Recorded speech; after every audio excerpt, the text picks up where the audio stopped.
day program of the National Seminar on Banking and Insurance on enhancing efficiency in banking and insurance by leveraging on risk and cost management, organized by the Banking Financial Services and Insurance Board ICMAI in association with WIRC ICMAI.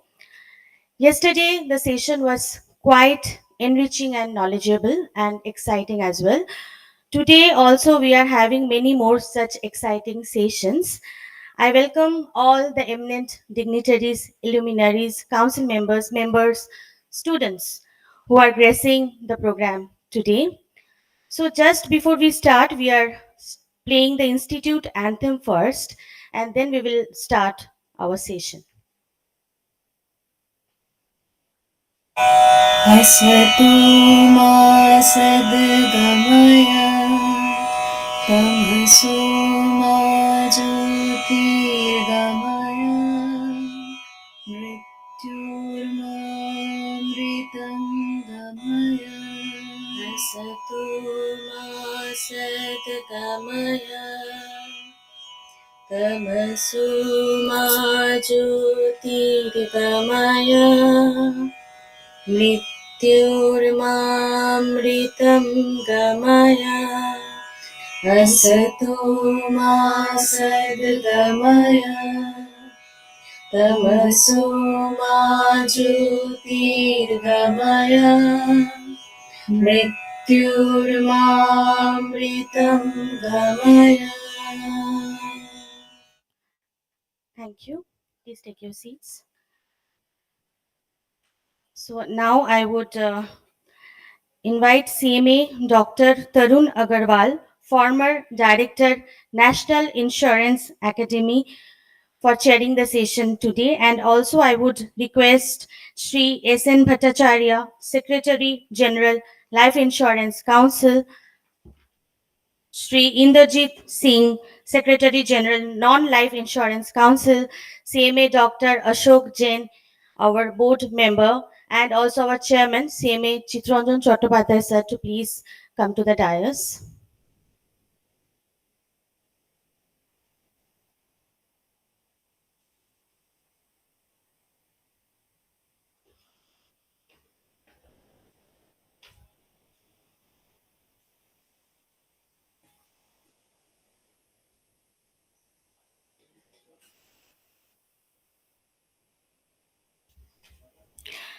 So we will have the felicitation session now, and I would request CMA Chitranjan Chattopadhyay sir, our chairman sir, to kindly felicitate CMA Dr. Tarun Agarwal, former director, National Insurance Academy.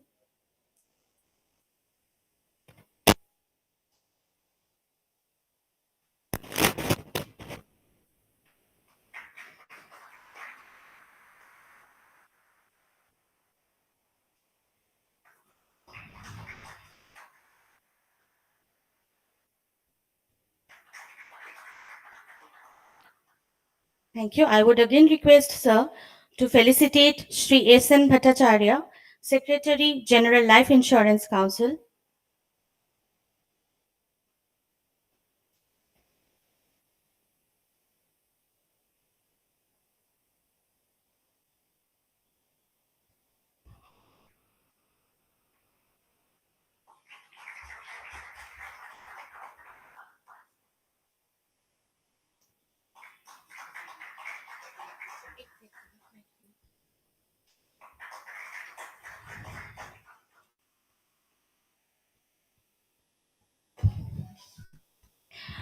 I would request, sir, to felicitate Sri Inderjit Singh, Secretary General, Non-Life Insurance Council.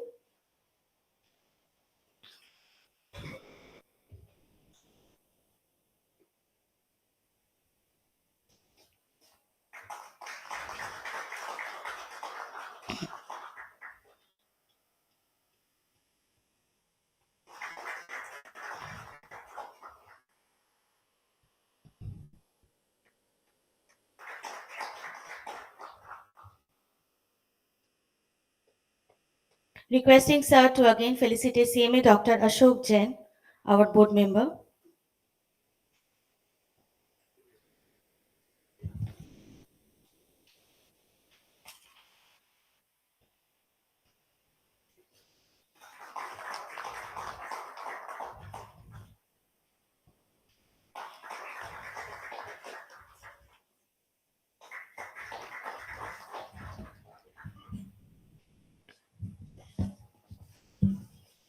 Now I am having the privilege of introducing our speakers.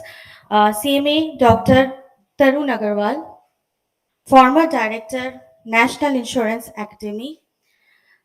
Sir has more than 30 years of leadership and academics experience.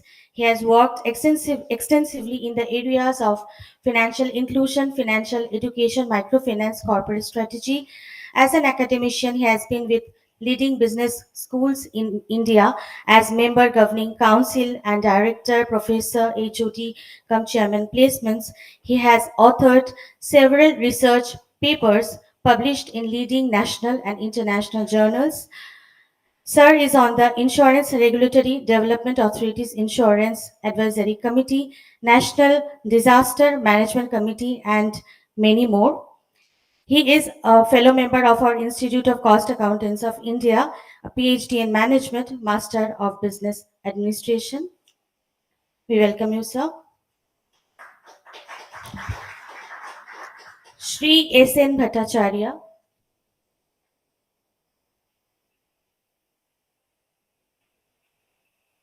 Shri S.N. Bhattacharya, Secretary General Life Insurance Council. Sir has joined Life Insurance Corporation of India as AAO in September 1981. Sir has taken over as Secretary General of Life Insurance Council on 18th November 2019. He has nearly 4 decades of experience in the life insurance industry. Sir has been spearheading the industry initiative in the life insurance sector and driving important reforms in consultation with the regulator and the life insurance industry on insurance for all by 2047. We welcome you, sir. Sri Inderjit Singh, Secretary General, Non-Life Insurance Council.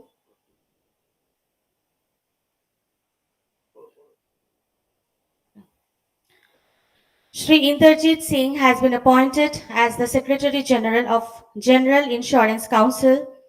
He is a basic graduate from Lucknow University. He has joined the life insurance industry in 1986 and with an experience of more than 36 years, he has handled almost all areas of non-life insurance. Sir, as MD of Ken in India Assurance, has also chaired the board of its subsidiary TANS India Assurance Company Limited and was director on the board of East Africa Re Nairobi. We welcome you, sir. CMA Dr. Ashok Kumar Jain.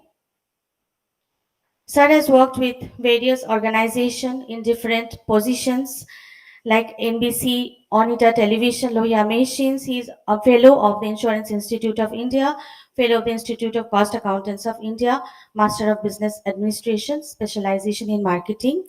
We welcome you, sir.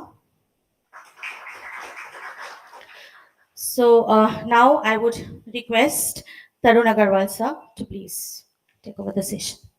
Thank you, ma'am, for the kind introductions. Good morning to you all.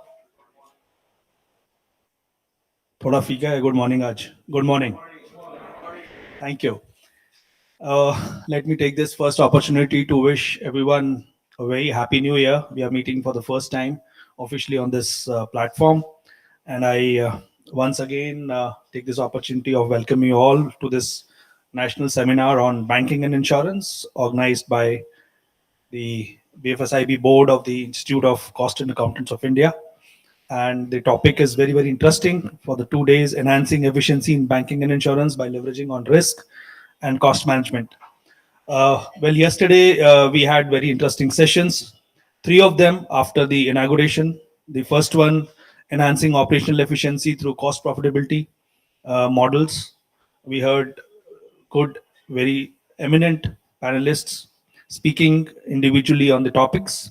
Then, of course, one of the best panels we had, chaired by Mr. Srinivasan, Bank Assurance Towards Insurance to All by 2047. The third session was scaling innovation in fintech and insurtech growth through collaboration and digital infrastructure. So, welcome once again. And today's panel, with the permission of all the stalwarts, my co-panelists here, is insurance, understanding of industry expectations. So, we have all the introductions have been made. Uh, Sirs, pardon me if I ask anything which is relevant or non-relevant, but take the liberties. So let me begin by saying that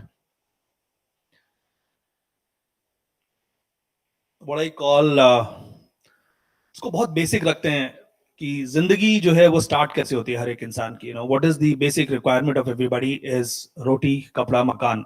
we everybody understands that.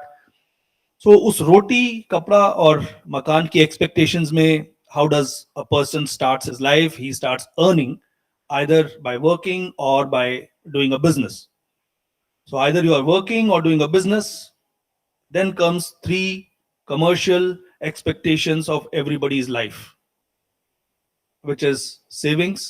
We call them as deposits. Then is credit. Business करना है, grow करना है, credit. And third is remittance, क्योंकि लेन then तो करनी पड़ेगी. और इन सबसे और एक्सपेक्टेशंस जीवन में बढ़ जाती हैं, और इन एक्सपेक्टेशंस को मैनेज करने के लिए रिस्क बढ़ती जाती है, और रिस्क को मैनेज करने के लिए we come back to the insurance industry. So that is why the relevance of this conference, which is on banking and insurance together, so beautifully organized by the Institute of Cost and Management Accountants of India under the leadership of various council members. And of course, the chairman is right here in the panel itself. So this also raises a question as to, what is the most difficult task? सबसे difficult task जीवन में क्या है? अगर कोई आपसे पूछे तो जो हमने लर्न किया है, the most difficult first difficult task is managing money. आप सोच के देख लीजिएगा, जितना भी पैसा आपकी जेब में है वो कुछ अर्न नहीं कर रहा है, राइट? और रिस्क बढ़ती जा रही है. That is where everything is insurance related. And when I am saying what is the most difficult thing, can anybody think of what is the second most difficult thing in this world to manage? And then there is third, and then there is fourth, but I'll restrict myself to the second one only. Second one is relationships. Manage करके देख लीजिए लोगों को. Most difficult. Just look around yourselves. Managing, your relationships is the most difficult piece. So everywhere, and this complexities and uncertainties and expectations in life is increasing, and that's where this beautiful panel is here, where we are going to talk of, expectations of the insurance industry, both in the life and non-life. But let us also look at and throw a light before starting, who are the players in the insurance industry. एक insurance industry किन लोगों से बनी है? Then only we will be able to talk about what are their expectations. So I think the industry is made up of, many players, and I think that includes insurers, insured, stakeholders, regulators, government, society, you and me, TPAs, surveyors, and so many people. It's such a large industry. So what are their expectations? That is what we are going to talk today. And not delaying it further, I am requesting Inderjeet Singh sir initially to share your views for next 3 to 5 minutes as to what do you think are the expectations of this industry. Maybe you can concentrate on the non-life side, because we'll request then Bhattacharya sir to put the light on the life side. But feel free to share your views. We are very happy to gain knowledge as much as you can share. Over to you, sir. Thank you, Tarun sir. I think insurance industry, as he just gave the background, has got a huge ecosystem. If you see insurers on the one side, then you have various people. First, it is promoted by some people. So there are the promoters. Then they are regulated by some people. It is a regulator is there, government is there, government is promoter also for public sector companies. Then you see there are service providers to the insurance industry. Service providers can be in the form of advocates, can be in the form of surveyors, can be in the form of TPAs, can be in the form of hospitals, and various other, even for motor, they can be garages also. So this is an ecosystem. As you go to the other side now, This is how there is a policy holder. Now, insurance industry is basically servicing the policy holder. Policy holder is the person who is coming to you with a risk, and insurance industry is supposed to manage that risk, whether they manage themselves or they manage through reinsurers. Reinsurers are also a part of the ecosystem. So what is happening is that it is basically a transfer of the risk what is happening in the insurance industry. I have a risk of, let us say, maybe vehicle is there. I have a risk of accident. I want to transfer this risk of accident to the insurance company. So insurance company takes premium from me, that's called as consideration, and they give a policy to me. Now the risk is with them. I drive the vehicle. If it meets with an accident, the risk is theirs. They will ensure that the vehicle is repaired at a proper place, and they will ensure that the vehicle continues in the same position as it was before the accident. So that's how the ecosystem. So this is just to give you a brief idea of how the insurance industry is and who are the stakeholders and who are the people whom we are servicing.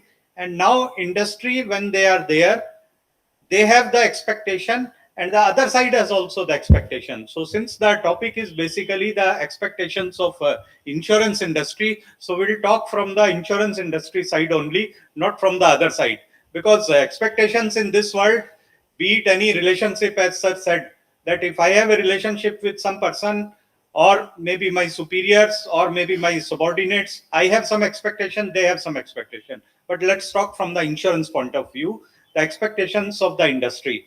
Now, if you one by one look at it, the regulator, we start with regulator now. Regulator is there. He is here to regulate you. He is here to grant you the license.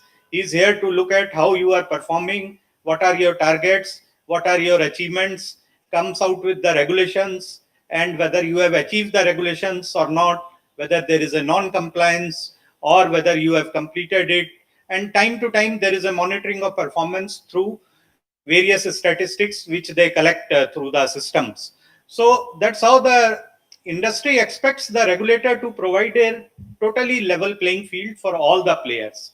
You know, there are around 46 players operating in the insurance industry, which comprises of 12 reinsurers, 2 specialized companies, and 7 are the SAHI, you can say, standalone health insurers, and then 25 are the non-life.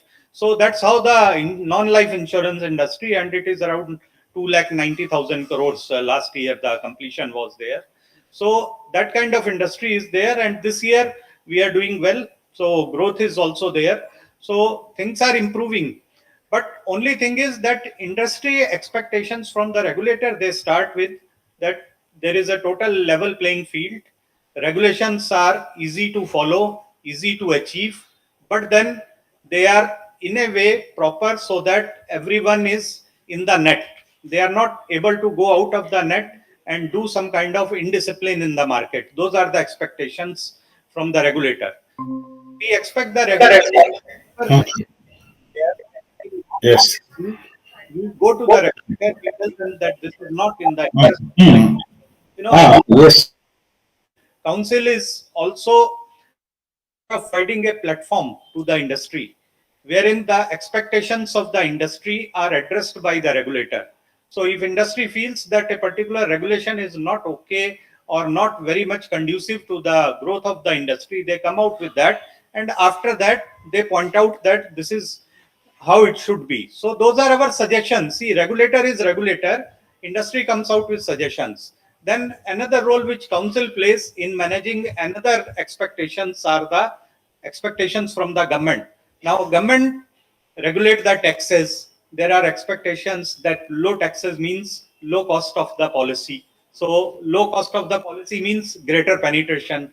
So our expectation from the government are that they should provide us less taxes so that the person is able to get you the best policy. So the insurance industry is able to sell more and more policies, more and more penetration is there. Then we look to the government to also give more and more chance for foreign investment to come in. So that liberalization has been happening over the years. From 26 we came to 49, 49 to 74. Now talks are for 100 also. So that's how things are going. So those are the expectations from the government, that liberalized industry, less taxes, proper support whenever it is required, and wherever government schemes are there, we also look to the government to help us in getting the premium also. So those are the expectations from the government, and government comes out with various huge schemes. So those are the things. And then government comes out with some social security schemes also, like hit and run scheme is there, like golden hour is there. So those are the schemes. Now, when you come to the service providers, sorry, sir, if I am exceeding the time. Not at all. Please, Just give please me go 2 minutes only. I'll try to wind up because it's a huge subject which is there. Please go ahead, So sir. now quickly coming to the service providers, if you look at the advocates which I referred, what are our expectations from the advocate? First thing is that the case should be fought from a proper point of view.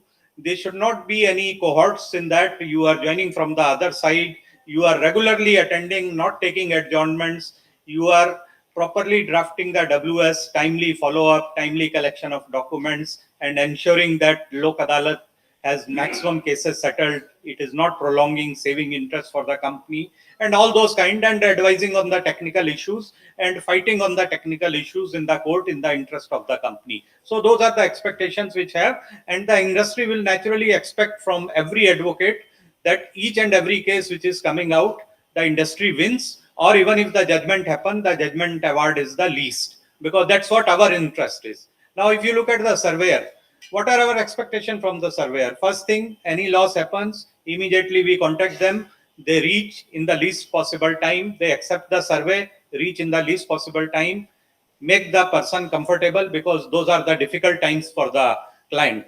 He has suffered a loss, difficult time. You should not terrorize or tell, "Arey, aapne ye nahi kiya, wo nahi kiya, galat ho gaya," and all those kind of things should not be there at all. Then you do the survey, tell the person what documents are required. Now, very interestingly, the regulator has come out with a customer information sheet also. So that is given what is covered, what is not covered, what documents are required, and all that. But still, it is the duty of the surveyor to tell that these are the things which you have to do. Then he has to tell them, okay, where you want to repair the vehicle. If estimate is already there, it is fine. Let him repair the vehicle. Then he keeps inspecting and all that. And after that, he has to make sure that very quickly report is submitted and a non-controversial report is submitted, and should have the consent of the policy holder. ये नहीं कि आपने you submit a report for 100 rupees and estimate is 400 and he's demanding 300, and you are not meeting anywhere, and no communication with the policy holder. All those things should not be there. Otherwise, things end up in dispute. So our expectation is that right from the day one when the loss is reported to the end of the day when the loss is finalized and submitted, there should be a seamless process. And when the report comes, then the policyholder expects that very quickly it is paid. If everything has gone with the consent, there will not be any problem. Everything will be paid. So those are the kind of expectation we have from the surveyor. Same when you come to the hospital and the TPAs, which are a part of this health ecosystem. Now, from the hospital, we expect that they will come out with a proper estimate. They will not exaggerate those, because sometimes what happens is, all of you are aware, if it is insured, the treatment cost is different. If it is not insured, the treatment cost is different. So those kind of things should not happen. There should be a total transparency, and council is working on the common empanelment. And we are also embarked on the rate standardization also, though it's a very difficult task, but then we are already started that. And common empanelment also, it is happening. We are trying to bring as many hospitals as on the network.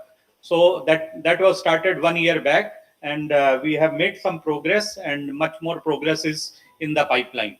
So our expectation is very quickly the person is admitted, the operation happens or the treatment happens, and then the discharge. At that time, the proper treatment should happen. Whatever is pointed out in the estimate should not be exaggerated, and unnecessary things should not be there. Whatever is their contribution, they should be told about it.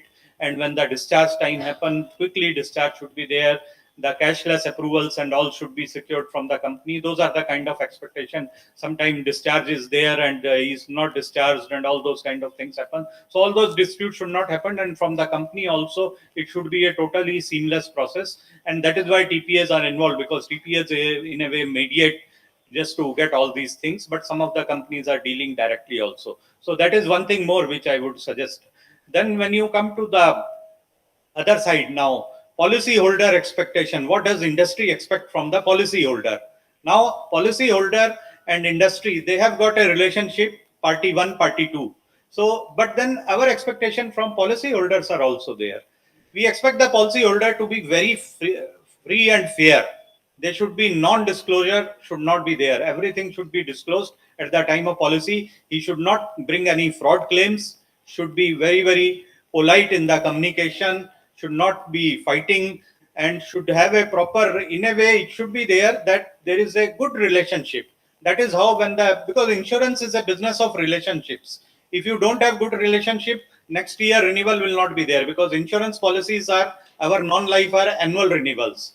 So we expect the policyholder to maintain cordial relations, to be very free, fair, non-disclosure should not be there. All these I'm summarizing. So all these are of expectation from the policyholder, from the service providers you have seen, from the promoters, from the government. So we are all a part of this ecosystem, and we have to make sure that we maintain a harmonious relationship with the entire ecosystem, and only then the insurance industry can progress. Because if less and less harmony is there, more and more grievances will be there, and less business development will be there. So for us to increase the penetration and for us to achieve the insurance for all by 2047, which is a chairman's vision, we must make sure that the industry works in a harmonious way, our expectations from met, and side by side these people also have our expectations, but that's not our topic, because every side has the expectation. But that if industry expectations are met, industry can really come and increase the protection to the policy holder, and it will be a win-win situation for the service providers, for the government, they will get more dividend, for the promoters, regulator will be happy. So this is how we want the entire ecosystem to furnish. So I feel that I have covered the expectations of the industry at various levels.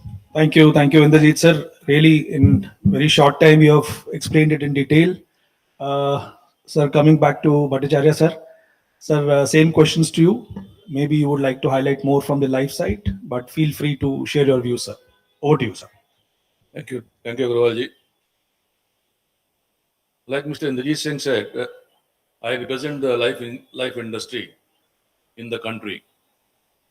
At the moment, we have not about exactly 26 life insurance companies working in India, of which 25 are selling business. One company is not selling business. 20 years back, there was only one company, which is Life Insurance Corporation of India.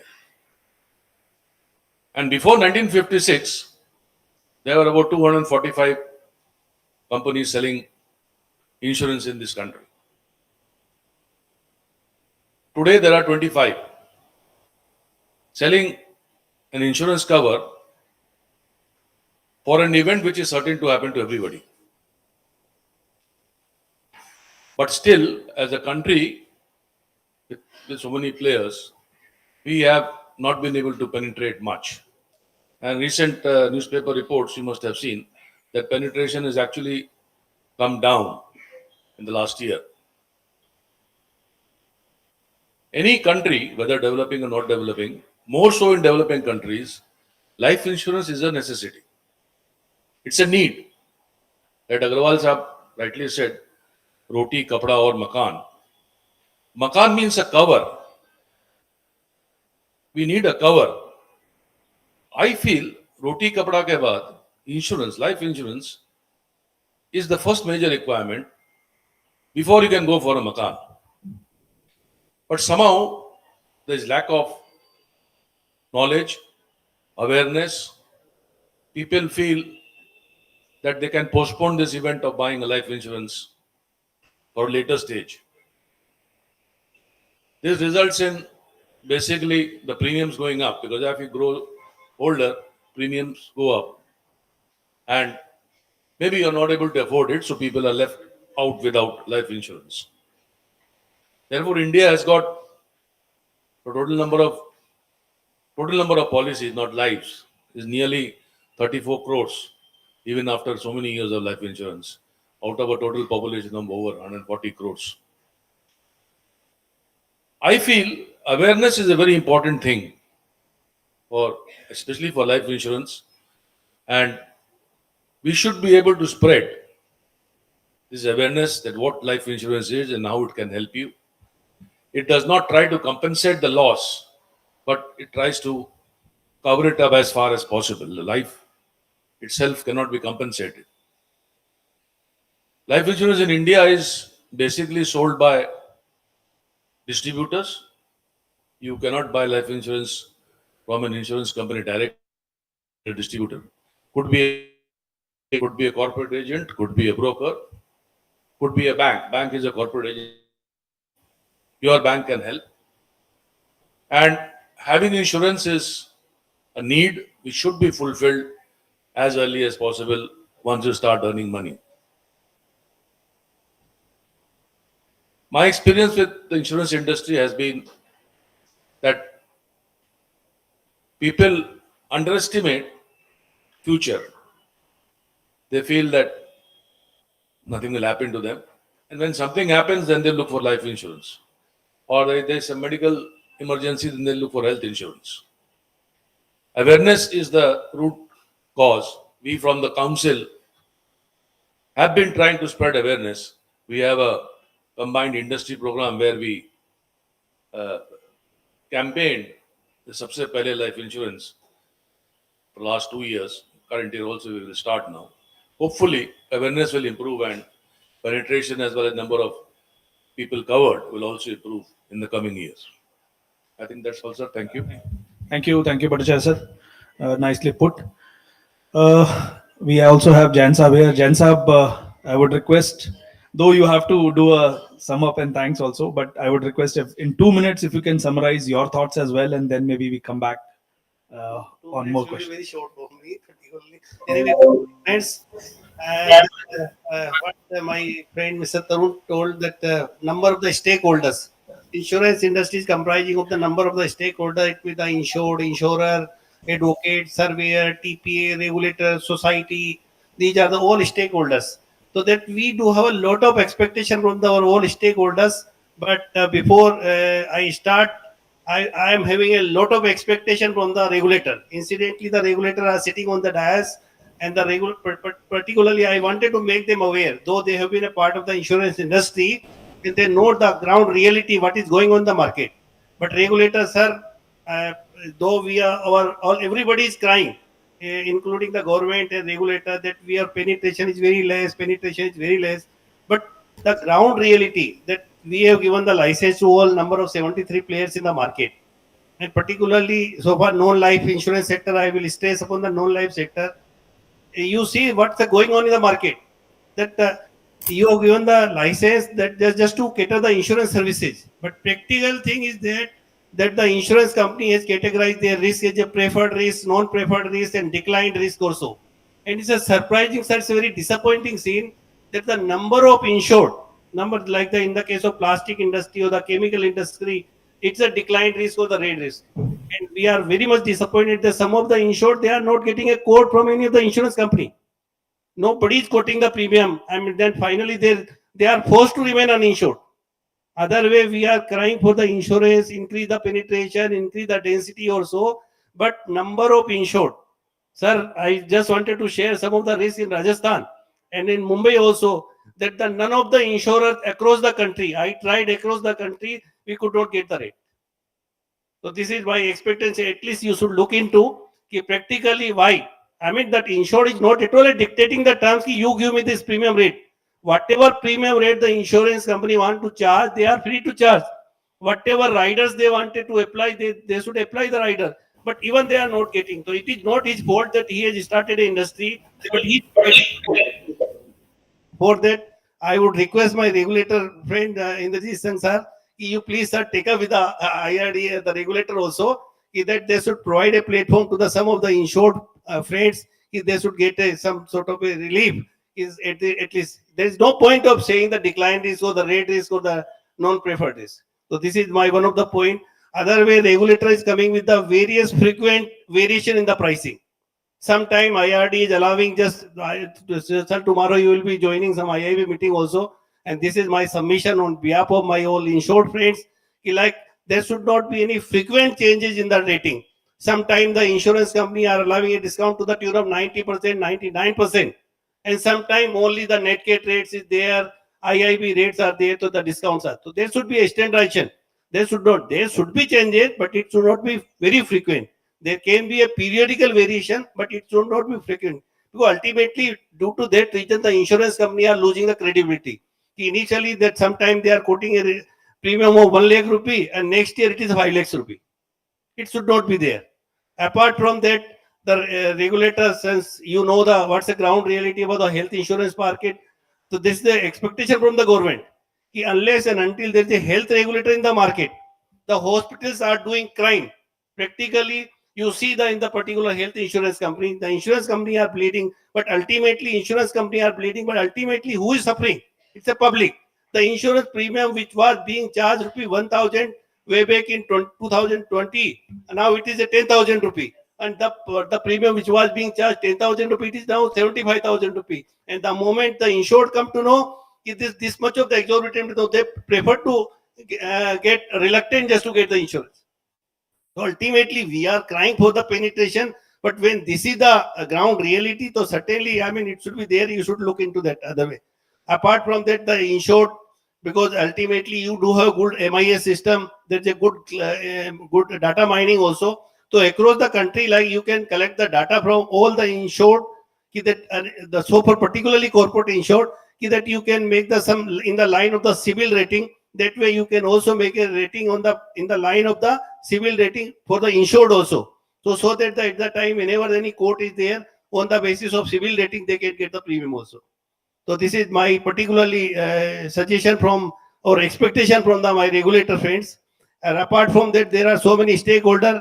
Practically, Sir Indrajit Singh sir has already spoken, but for the expectation of the surveyor, when surveyor is going in the public and the moment he is reporting to loss, this is the public feeling. On behalf of public, I can say that he is being taken as a representative of the insurance company. But there is a expectation that the surveyor should be unbiased. He should, whatever reporting is there, it should be unbiased reporting. There should be a transparency, or rather, he should be a friend of the insured at the time of assessing the risk.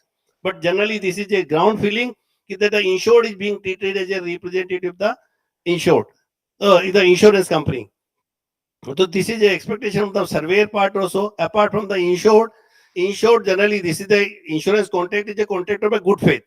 Whatever information he carries about the risk, he must share to the insurance company. But this is happening because the insured, on the part of insured also, I representing that just try to hide the information.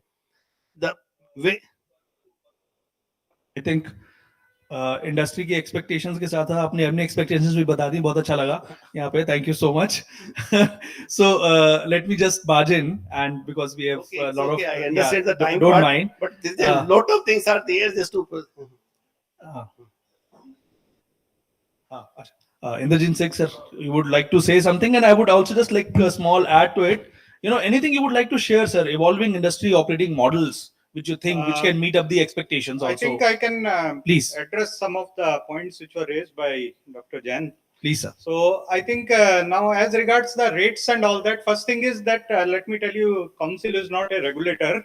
So we are just the facilitator. You can say regulator is only one in the country for the industry, that is IRDAI. We are just providing a platform to the industry, to the regulator, to the government to voice their concerns, to implement their initiatives, and to have the feedback from the industry. So that's how it's a sort of a exchange we are providing. So that's a place we provide. And as regards the rate, what Jan Saab is saying, the council doesn't get into the rates at all. Let me tell you, any meetings which we have with the underwriters and from time to time from the companies, we don't get into the rates because we know that rates are very difficult to implement, and regulator has also freed the rates. And let me tell you, except for TP, no other rating is there in the market which is prescribed. Only third-party motor premium rates, they are recommended by regulator and finalized by MORTH, that is Ministry of Road Transport and Highways.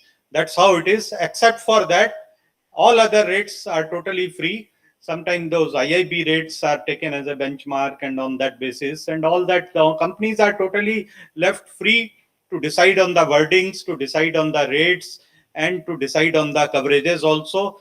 But regulator wants that everything should be there which can be covered, because like regarding the health insurance, they said that every insurance company should have a policy. They should not say that this cannot be covered. You charge the rate whatever is there, and even if you cannot immediately have the data, you have some benchmark rate, and then maybe based on your experience you can have.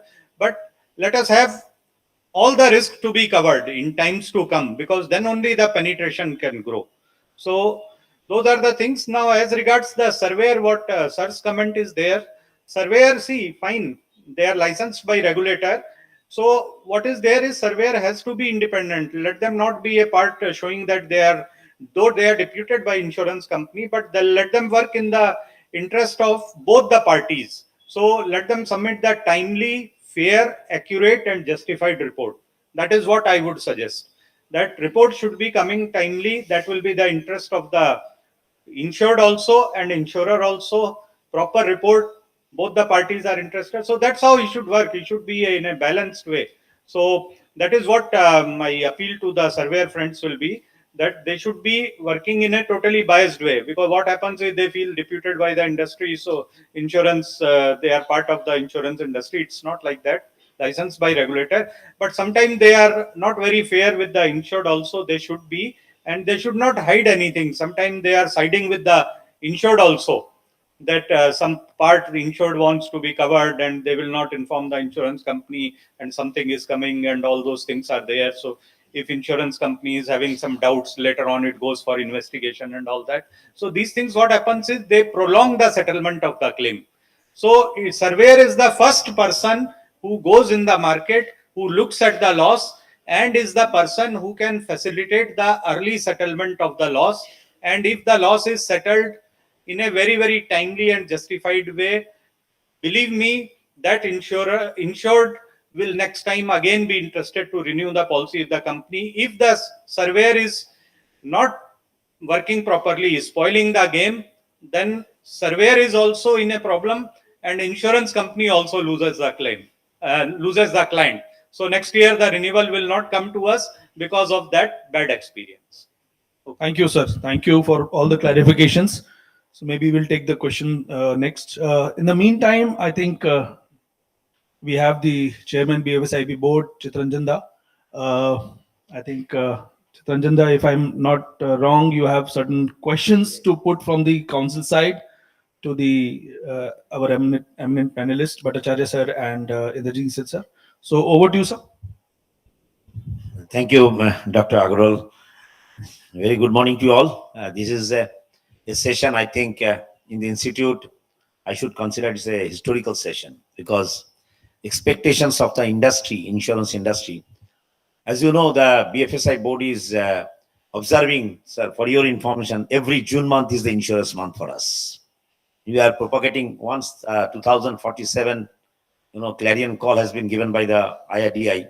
Immediately we took a decisions that it has to be done. It cannot be an exclusive, it could be an inclusive. So for the inclusive growth of this insurance sector, our institute has considered June month as the insurance month. Sir, in the celebration of this month, we continue through our network of 116 chapters, 4 region councils. We are continuously, spreading the message of 2047. And during the discourse also, we are getting many, suggestions from the members. And today this is an excellent session, because your auspicious presence, because Secretary General of Life Insurance, Secretary General of Non-Life Insurance, it's a really great day for us, because you all are aware that they are facilitated to the regulators. So naturally, when they are facilitating, we can carry the message to you, sir. That's why certain questions we are raising before you, if you feel appropriate to answer in this forum, you can feel, or you can just carry the questions. Later on, we can also pull, because we are also working very hard to sensitize our members, also to contribute for the cause of the growth of the insurance in our country. So we see to Indrajit Singh, sir, what do you see as the role of cost and management accountants in insurance sector? It's a question when, cost control is critical to insurance sector, as it constitutes about 30% of revenue. How can the insurance sector leverage the expertise of cost and management accountants through various tools of cost accounting professionals? This is my question to you, sir, from the institute side. Sir, as regards the role, see, this is a institute which generates professionals. I think professionals are born from this institute, like CAs, we have cost accountants and all. So whatever first comes to the mind is that you are the professionals, you can be utilized in the assessment of the risk and assessment of the loss, both. So that is what I feel. So I think in this statement only, I think I have clarified your role, that these are the two things which you can be of immediately benefit to the industry. And I mean, more in the assessment of the loss, because assessment of the risk, you can be partnering with the engineers also. And wherever the risk are non-engineering types, you can be there to assess the risk also. So those are the two kinds of risk, because insurance is a business of risk. So it is assessing the risk and assessing the loss when the risk happens. So these are the two things what I.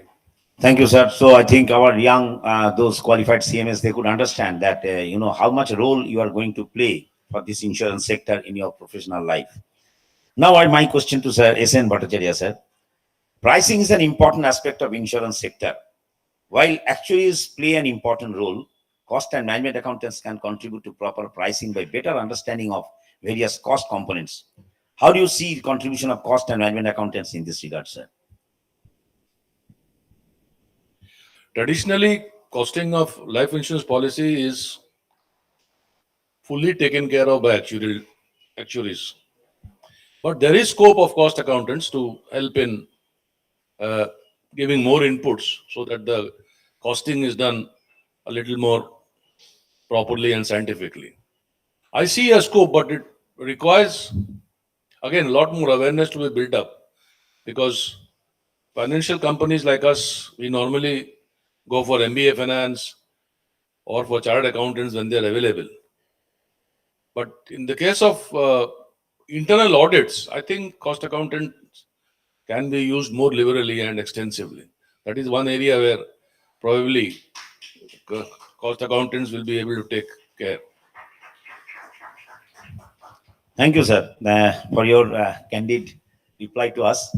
Because this is our members are feeling, very much excited. I'm telling you, the days are not far off. You will find many cost accountants are joining in the insurance industry more and more, and that's why the reason for holding this session. Sir, indulging, sir, I have got to our session a program question to you. Claims contribute to almost 75% of premium, especially in the non-life sector. Cost and management accountants can help in pricing of services offered by garages in motor insurance and services of hospitals in health insurance. How do you see insurers leveraging the expertise of cost accounting in this regard? See, as I told you just now, these Yeah. cost accountants are the professionals, and professionals can be fitting into any of the field. So that's how it is. You have the chartered accountants, you can utilize them for fire surveys, for engineering surveys, same way cost accountants also. So, because basically they work with the numbers only. Right. So, in a way, they can be collaborating, and we find when we depute surveyors, goes for a loss, let us say there is a fire loss. So, we depute a fire surveyor who may be a engineer by profession, but at somewhere when books of account have to be checked, when balance sheet is to be prepared, when PL to be checked, when stock statements have to be checked, that person will utilize the statements of a finance professional. So that's how it fits in. So basically, professionals, whether they are cost accountants or chartered accountants, these are the people who can fit into this insurance industry for whenever assessments have to be made. As I told just now, whenever risk has to be assessed, so whether it is dealing with hospitals or with garages, Yes. anywhere where you feel that anything related to finance is involved, anything related to numbers is involved, so definitely you have a role to play, and you can definitely contribute to that. Thank you, sir. Ladies and gentlemen, I think you could understand that enterprise risk management functions, we are already having huge role. So here, Mr. Inderjit Singh is continuously is giving emphasis on the risk management aspects and how to play the effective role in the insurance sector. So all these issues, we think that it would be our responsibility to be more and more skilled in this function so that we can serve the insurance industry. And definitely, sir, another questions to our SNB already. Our Bhattacharya, Mr. Bhattacharya has replied to that. Just I to an anecdote to that. The internal financial control and audit of investment function of insurers so far has been there. We have found that it has not been mentioned. Our profession has not been utilized to that extent. I request to you, sir, from this forum, kindly, already we have given our representations to you, both of you. Kindly advise at least, or you can just carry our message to regulator that our professionals are already doing internal audit in many industries, in many financial sectors, in many banks, many financial services sectors and others. So therefore, insurance companies should aptly use the expertise of the CMAs in the internal audit functions of the investment functions. And another last questions, I will not be, this is a very important question asked, posed in fact, we have decided in our board also, this has been discussed. So that's why I want to put before you. That in spite of the fact that data analytics is a skill of CMA possessed in abundance. So now the data analytics is, as Mr. Jain has also told, that data mining is now there in an excellent way to your MIS.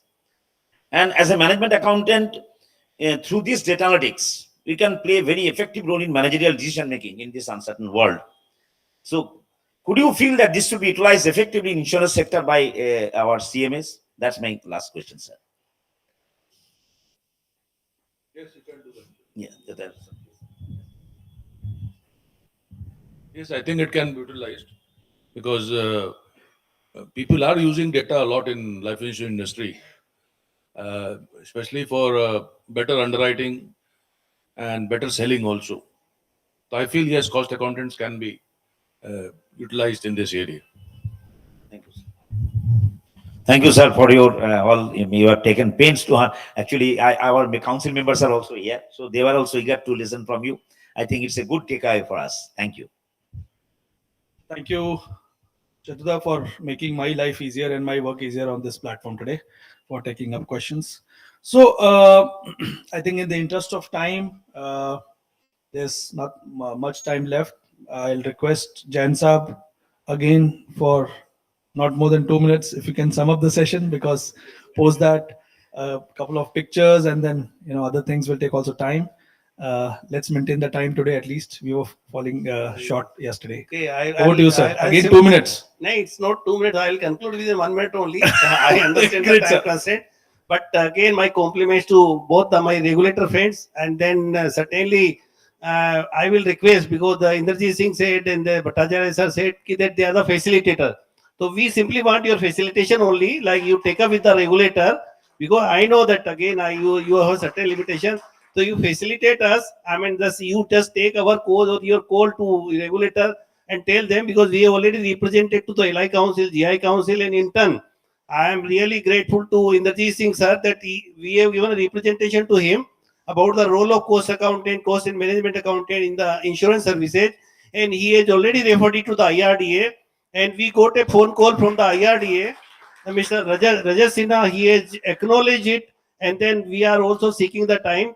Whenever our time suits, rather we will be meeting the president or chairman IRDA also, and then we will just like take up your call, and then we will do something. Rather our institute will do, or the council will do something for our cost and management accountant friends.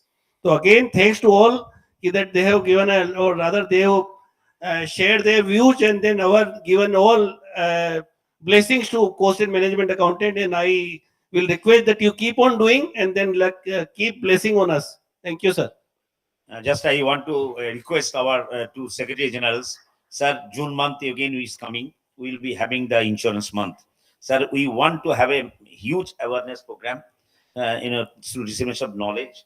Not only CMAs, it would be for the pan India basis. We'll be doing it, sir, and we require your auspicious presence and your address so that you can also involve other insurance, those who are interested in this insurance sector. You feel, because you have the repository of all data.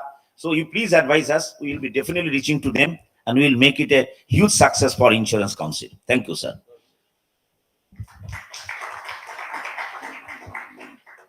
Thank you, friends. Thank you, panelists. Thank you, Indrajit sir. Thank you, Bhattacharya sir. I think in the interest of time and to move ahead, but in the shortest possible time, we could hear your good views.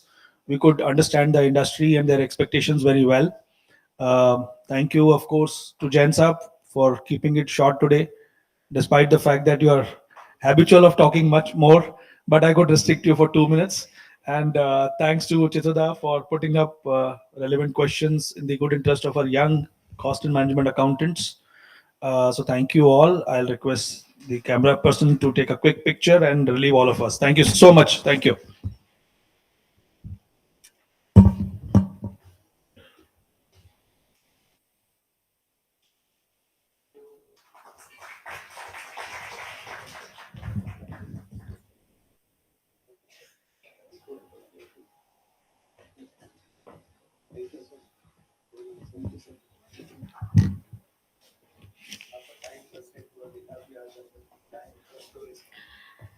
Thank you so much, sirs.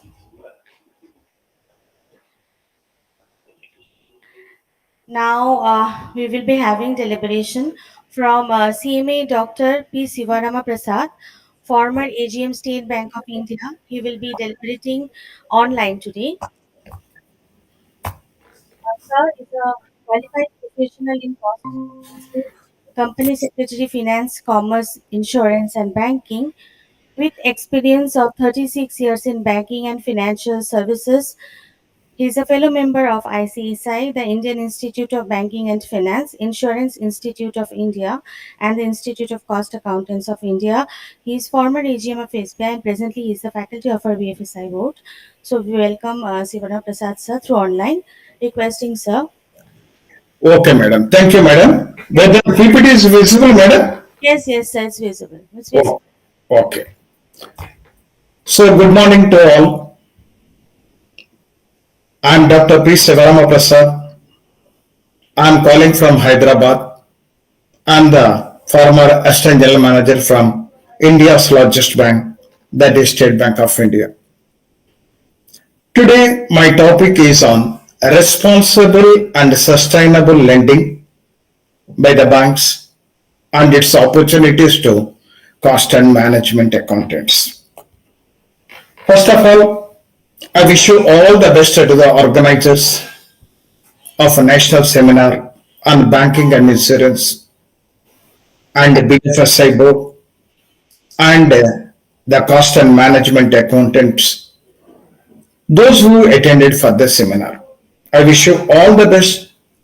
Thank you for giving me an opportunity to discuss about the responsible and sustainable lending. Paris Climate Agreement, that is one of the important agreements across the globe. Mr. Kofi Annan, the former Secretary General of the United Nations, expressed during the Paris Climate Agreement that the global community is approaching critical juncture where climate change may be irreversible and the potential depriving the current and future generation of a healthy and sustainable planet.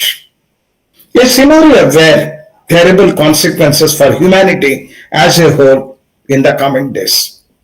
These sentiments vibrate the strong today than ever. Today we are facing the problem. Summer means too severe summer. Winter means too severe winter. And the rainy season, floods, and all these things are happening. Achieving global warming to around 1.5 Celsius or 2 degrees Celsius above the pre-industrial level is deemed the practical unattainable without urgent, sustainable and widespread reductions in green gas emissions. If that is not happening, then the total population across the globe will face a problem. This is urgently to be addressed by the nations. Otherwise, it is difficult for the human beings to live on the earth. Such a scenario could have reflective address adverse repercussion on ecosystems, on health of the public, or infrastructure, or economy. Today, infrastructure also, they are spending a lot of amount.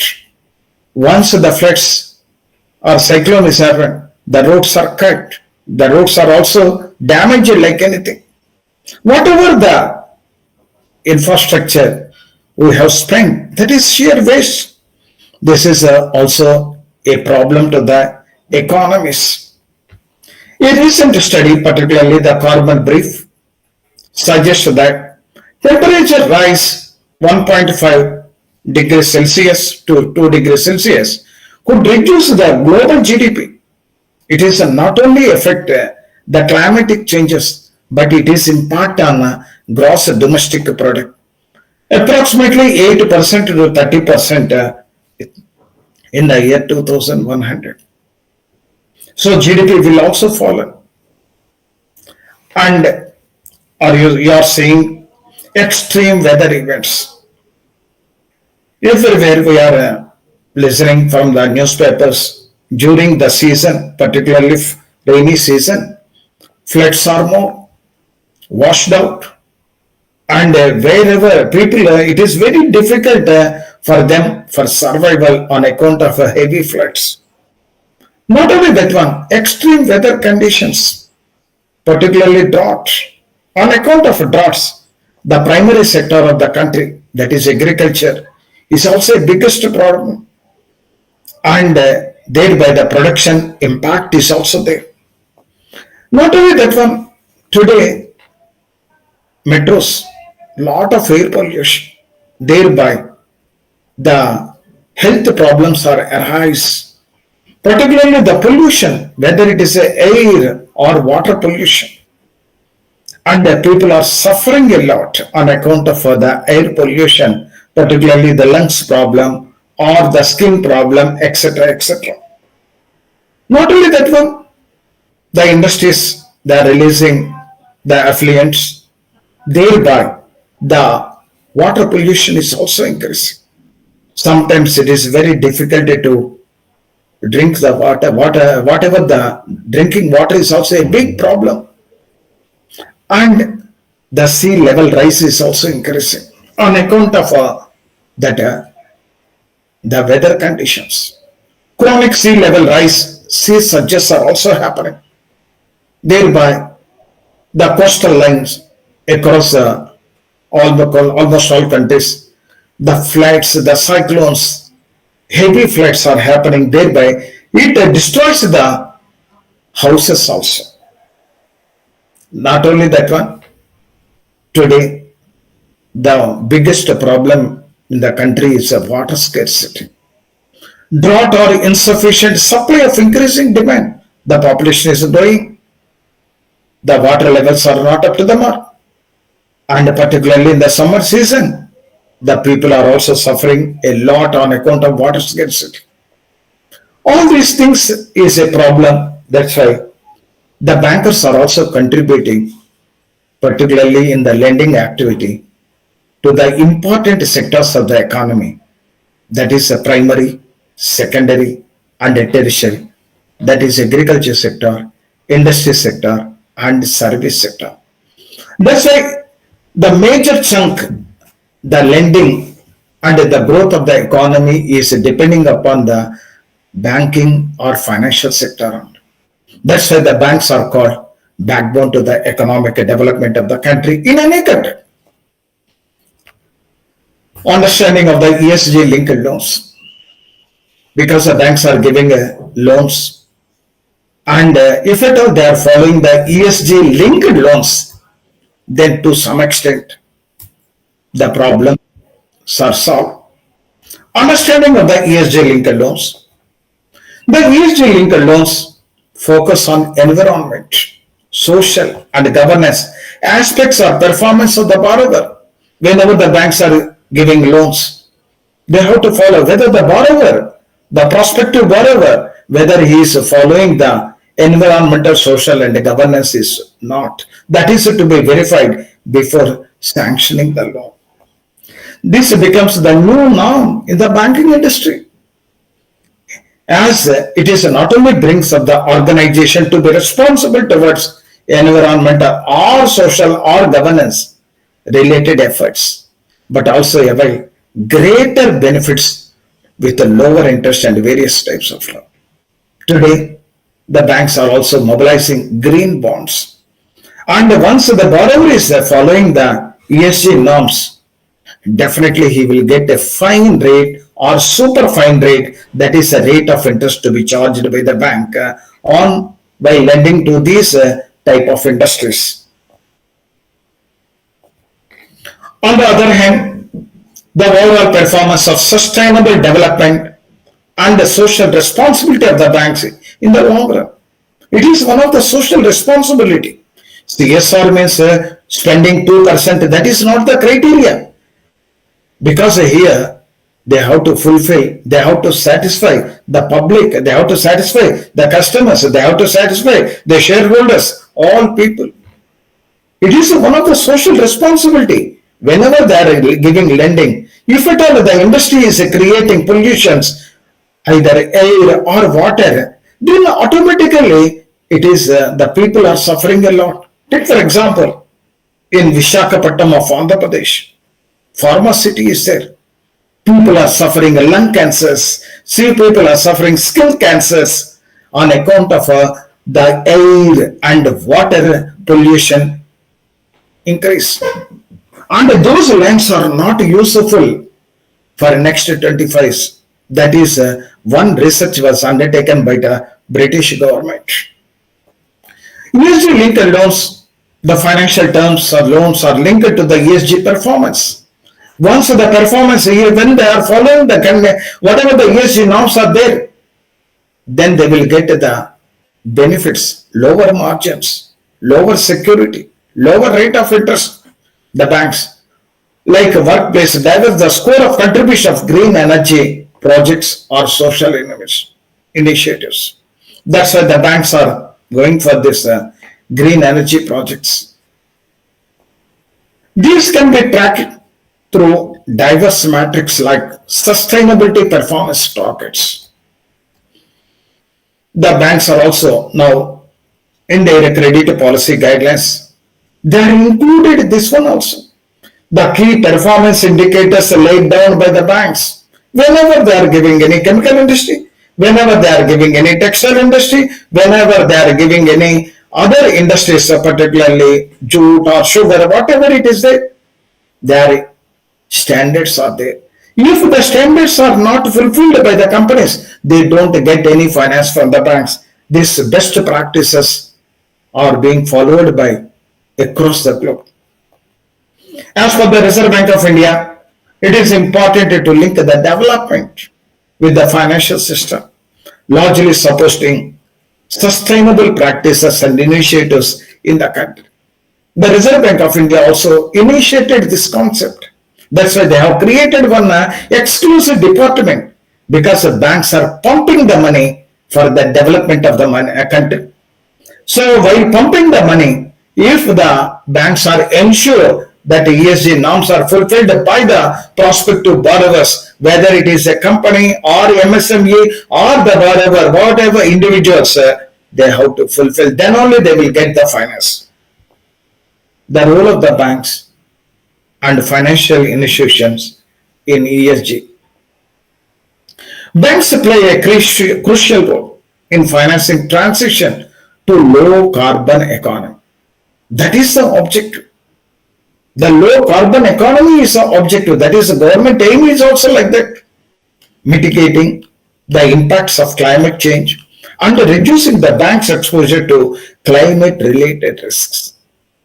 If it is, take for only example, Visakhapatnam, the pharma industries are to be closed. That is a section given by the Research Institute of Developer Country. Once it is closed, the loans of the bank will turn into bad. Once the bad, the ultimate sufferers are the depositors. And the recycling of funds will not happen. Banks will incur loss and the rating side effects are more. That's why while giving the loan, the banks ought to be ensured that ESG norms are fulfilled by the prospective entities or borrowers or not. The green finance, if you see the 3% of the total FDI, foreign direct investment in India, towards the climate mitigation efforts. Slowly it is increasing. Climate focused lending is also increasing.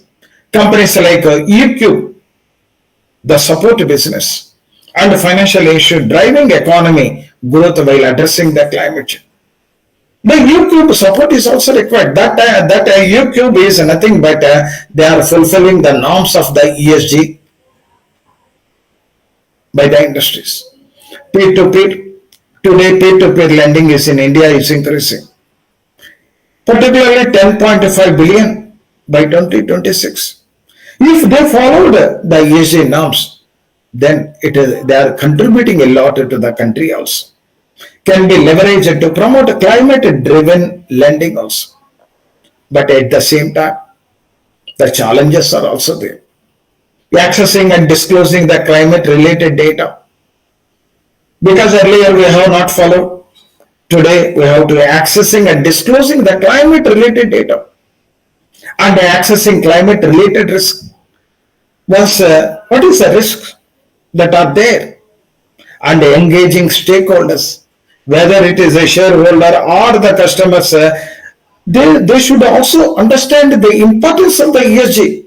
Then only they will move forward, including investors, the customers, and the regulators on climate issues. Then only the objective can be achieved by the banks. The best practices shall be included. Establish a clear climate strategy. Banks are developing the credit policy every year. In the every year, if they given substantial the contribution for the climate strategies, then automatically we can achieve the Paris Agreement. And the governance framework, setting scientific based climate related target. Whatever the targets the banks are defining or designing or informing to the operating units, the scientific related targets. If this is achieved, this much the problem will solve. Reporting progress. Once they have defined, it is not enough. They have to continuously follow up with the reporting progress, whether they are achieving or not. That is to be followed up by the banks on a monthly intervals or bi-monthly or quarterly, etc. The Reserve Bank of India is also acknowledged that climate change is a source of financial risk. Once the climate change is also a source of financial risk.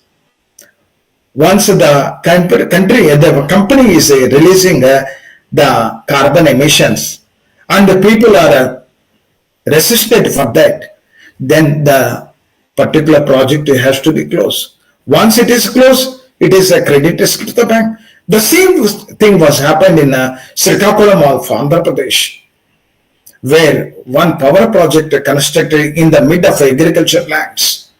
The farmers they resisted, don't construct. Once that the thermal project is there, the total surrounding 30 to 40 acres of radius of lands will spoil and will not grow. By that time, the banks are financed in midway, and on account of resistance, the government banned that project. Thereby, the losers are the bankers. So, whenever they are going to handle that project, first they have to study properly. The ESG structure in banking refers to integrating environmental, social, and governance factors into banking operations, risk management, and investment decisions also. Whenever the banks are investing their funds through treasury, the ESG structure is also to be taken into consideration.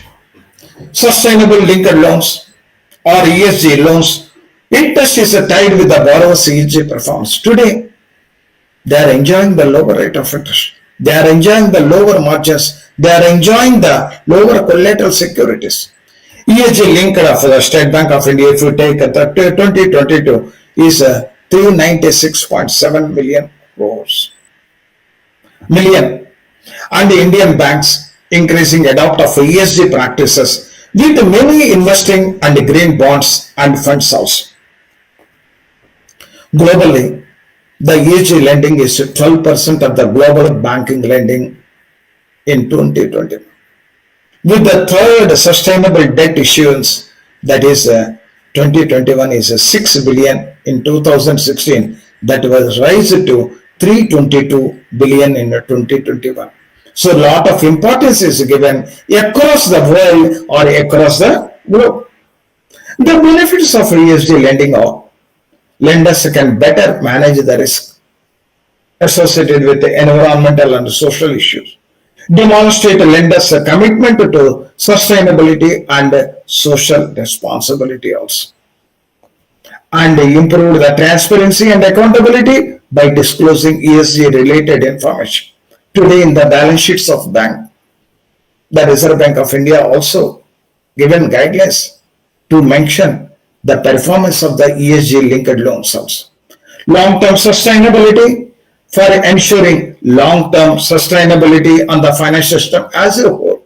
Once the banks are giving loans to ESG related companies or entities, definitely it gives the good impact on the economic development of the country. Challenges, data and quality availability, integration with the existing risk management, and managing the stakeholders, all these things, as I told earlier, these are the challenges. When green loans can be ESG linked, they should solely financial, environmental, sustainable projects only. Today, whatever the banks mobilize with the green bonds, that funds are to be utilized for ESG linked loans only, not for other loans. These guidelines are RBI's first step implementing ESG norms while help India meet the target of reducing carbon emissions to net zero by 2070. That is the government of India target. Net zero, whatever the additional emissions are created, that is to be compensated with other areas. And totally the net zero emissions target is to be achieved by the government of India. Target is 2070. The banks now turning focus towards environmental and social governance based lending. Wind energy they are preferring, hydropower they are preferring, solar energy, and contributing towards the social development projects, etc. And only certain principles, simple principles are there. After that, I will discuss about the 2 slides opportunities for the cost and management accountants. In the principles of the responsible lending, the principle 1 is ethical conduct and ESG governance. Financial institutions develop the sound governance system, oversee the environmental and social performance of their business activities, and they disclose accordingly. The principle 2 is integrating of ESG to the risk management in the business activities. The financial institution integrate the analysis of environmental, social, government factors in their investment, lending, risk management across the business lines, whether it is a corporate business line or MSME business line or agriculture business line or retail loans business line also, own operations on society. The minimizing environmental footprint in the internal operations. Even banks are also, they are using the sensors not to waste the power, and they are introducing the solar panels, electricity as a service. That type of initiatives are also there introduced. Financial institution minimizing the negative impacts of the business operations on the environment which they operate, where possible, promote positive impacts. And the fourth principle is environmental friendly products they have to develop. For this, the cost accountants are better persons. So in the future, the products which are going to be developed by the banks, particularly in lending or the mobilizing of deposits, The suitable products are to be developed, and the financial institutions should invest environmental friendly products and business enhance the project of positive environmental impact, enabling the inclusive human and social development. Financial institutions should support inclusive and equitable human and social development. That is also the principle 5 to be followed by the financial institution. Stakeholders engagement. That is the principle 6. Financial institutions should develop understanding of the stakeholders' needs, interest, expectation, and inform and guide strategy and decision making. They should also disseminate that information to all the stakeholders in a proper manner. Commitment to human rights. Financial institutions should respect and promote the human rights. Otherwise, if they are giving loans to the chemical industries who are not following the ESG norms, then automatically the lives of the human will suffer a lot. And finally, the disclosures. Whatever the disclosures are there, they have to disclose in the annual reports. They have to disclose in quarterly or half-yearly reports for the public. We are doing this one and should regularly review the promote of their progress in fulfilling the principles. And the policy change. Energy transmission policies are also to be changed.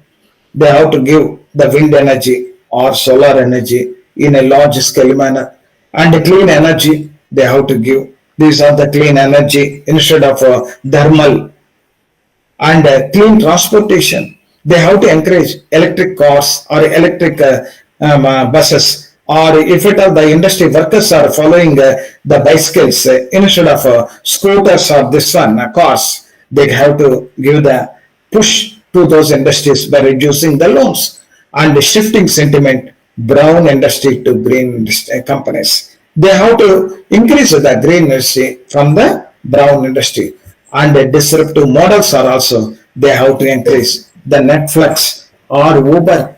Today, on account of Uber, Netflix, the particularly the transport system releasing the carbon emissions reduce.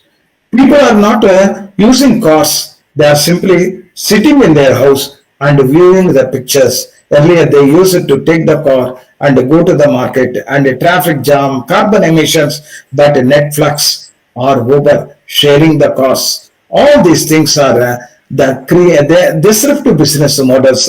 In the coming days, it will increase more. Way forward, the ESG-based lending. The Reserve Bank of India already initiated the interest lay down the rules, the regulations governing the ESG-based lending, which will give the roadmap of the direction of banks NBFs to follow the norms, offer business benefits, and funding sustainability project. Because the bank also created one department also. Our initiative BFSIB board also they have interacted with that particular department, and the top 3 banks in the world responsible lending are the responsible patent to financial institutions that prioritize environmental social governance factors in their operational and investment lending or investment. These 3 banks they are following. The first one is KfW Development Bank, number 1 in the world. They are following the ESG lending, particularly responsible lending. Particularly KFC, German development recognized the emphasis on sustainable finance. The bank periodically issued the sustainable reports and furnished the comprehensive insights and performance across the carbon emissions, resource utilization, and state. The second bank is ING Bank, Netherlands. Number 2 in the world. This bank also, they have followed the responsible or sustainable lending. ING Bank is a prominent financial institution, prioritize sustainability in core strategy. The institution responsible approach is diminishing the environmental impact, funding sustainability, and cultivating the sustainable orient.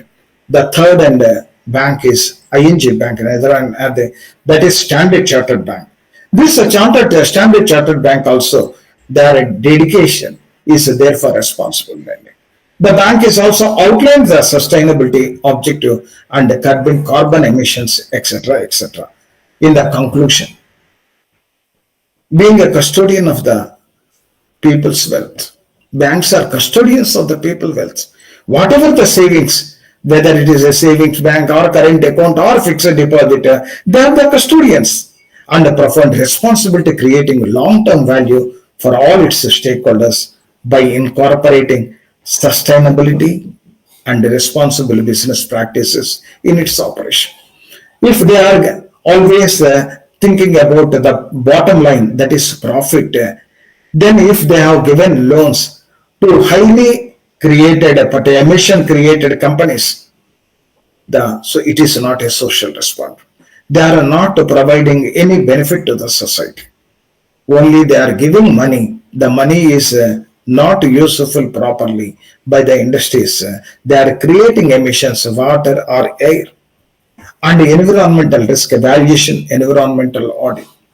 Here also, the CMS, the pre-sanction, the post-sanction, the environmental audit for this in the coming days, they are eligible to act as a pre-sanction. Whenever the bank is giving any loan, the CMS ought to be pre-audit. So whether the company is releasing any emissions or not, as per the pollution control board's standards, then only based on the report, they will start the process of the law. That is not the end. Every year, the post sanction, they have to give the report whether they are within the control of emissions or raise the emission. Accordingly, the bank will take a call to recover the amount or to read interest hike, etc., etc. So one is a pre-sanction level for CMS, the post-sanction level. Third one is the ESG linked loans are to be audited. Whether the banks are giving properly or whether the banks are following the regulatory guidelines like stock audit or book dates audit or different audits, concurrent audit, all these things. In the coming days, the ESG audit is also there. Whether the banks are following the regulatory guidelines and the country norms to reduce the emissions while giving the lending to the prospective borrowers, that scope is also there for the cost and management accounts. Like stock and book debts audit, some of the banks in the world are taking. This is already there in the world. Service of professionals for environmental risk evaluation and environmental audit. This is already existed and people are doing that audit. Particularly even a small country like Sri Lanka, this environmental audit, particularly while giving the loans by the banks, the pre or post sanction or the ESG audit, that is there in the small country like Sri Lanka. Anyhow, the government is also thinking about that one. In the coming days, this is a large scope for the particularly the cost and management accountants and the environmental credit. Also, ESG audit credit proposals, consultancy services for the corporates. Because once they are approaching, corporates are approaching to the banks. What banks guidelines, the consultancy services are also to be, scope is there for the CMS in ESG funding, etc. This is in brief about the responsible and sustainable lending.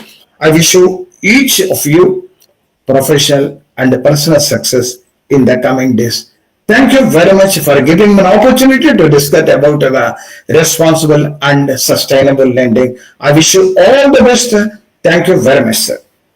Thank you. Thank you, Dr. CME Sivarama Prasad. It's a really session. Ladies and gentlemen, let me tell you that we have already come out with a net zero emission audit for financing by the banks. This book has been reviewed by Dr. P. Sivarama Prasad. Now our next venture is that for your knowledge and for your professional, expertise and skill development, we are coming out with a net zero banking guide, climate risk and green finance, banking sector, international practices, and Indian perspective. So this book is going to be very shortly released. But before that, I would say that Dr. Sivarama Prasad is an architect of many programs, many certificate programs of our institute. He is with us. Thank you for your due to his physical indispositions. He couldn't come from Hyderabad, but he is kind enough to address you. And you will be definitely meeting him whenever you will be going for any certificate course. You will be finding that Dr. Sivanama Prasad address is there. Thank you. Thank you, Dr. Prasad. Thank you. Thank you, sir. Thank you. I'm closing now. Thank you. Over to Indakshi.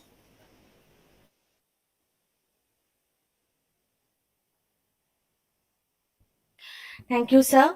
So now we will have the session on reflective overview of contemporary banking and insurance business developments and way forward. And I would like to invite CMA Dr. Paritosh Basu, Senior Director Services, Strategy Consulting Private Limited.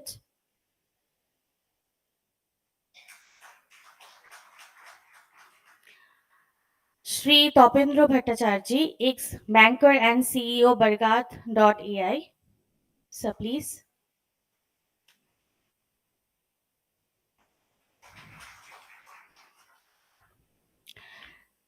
CMA Aarti Ajit Patil, Managing Director and CEO, Saraswat Cooperative Bank Limited. Okay. CMA BK Unhelkar, LICN retired in Executive Director grade. Please come to the dais, sir. And also I would like to invite our chairman, sir, CMA Chittaranjan Chattopadhyay, to the dais, please.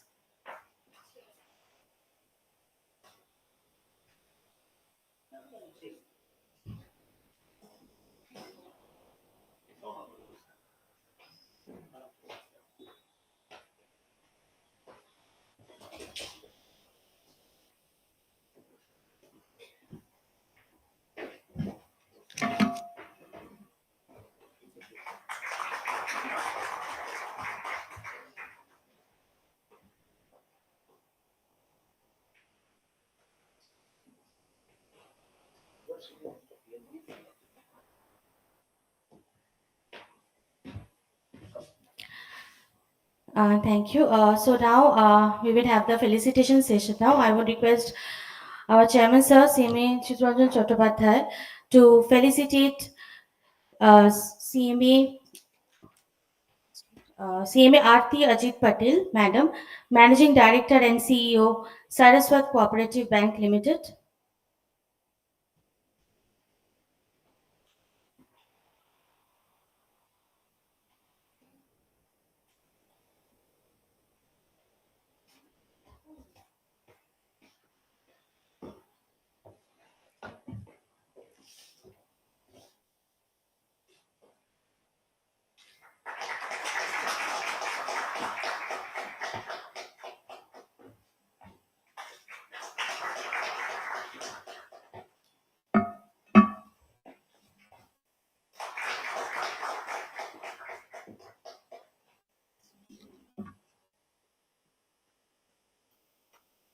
Thank you.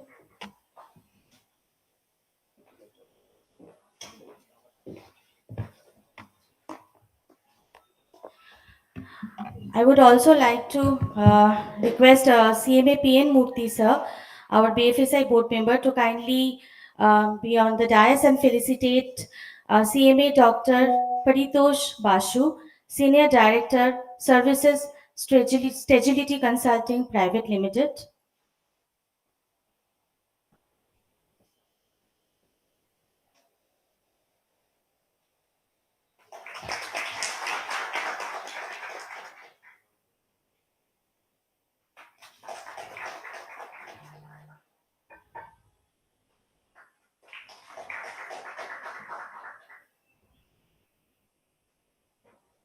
I would like to request our chairman, sir, CMA Chitran Chattopadhyay, to kindly felicitate Sri Topendra Bhattacharjee, ex-banker and CEO Barkat.ai.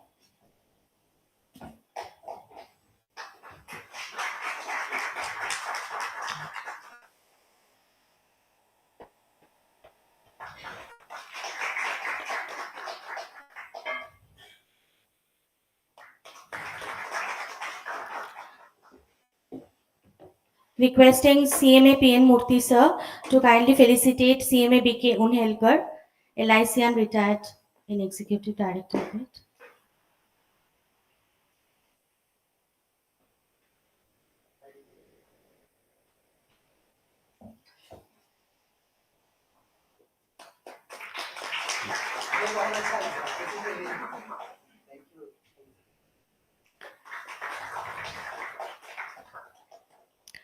Thank you.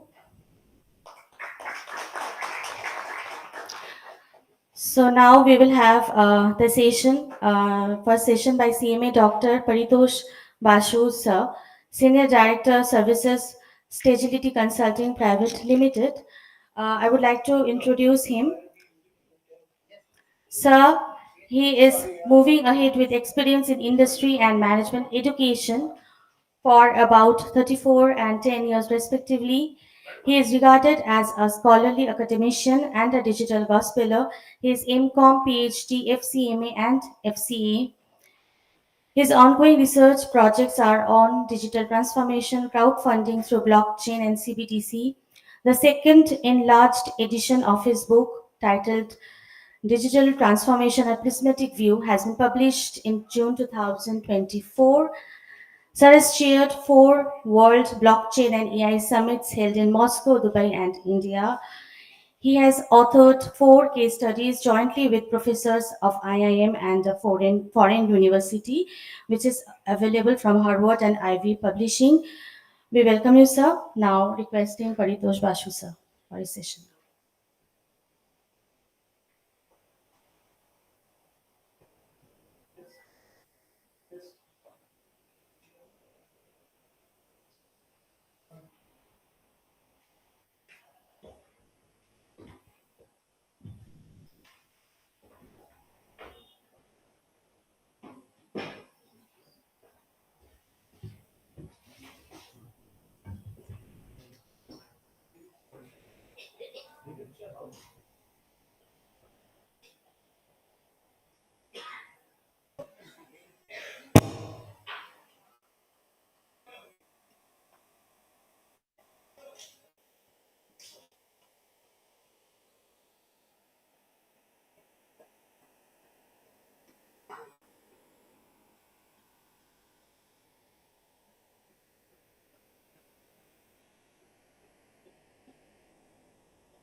Hello, hello, hello, hello, hello, hello, check, hello.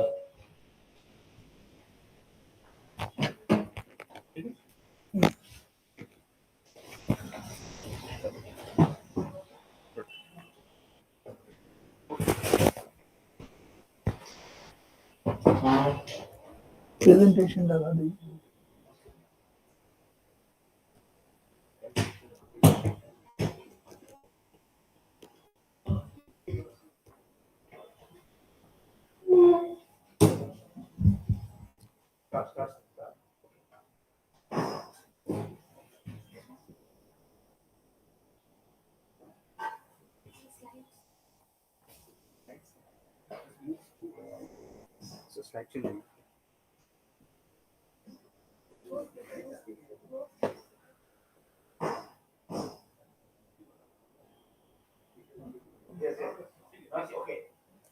Yeah.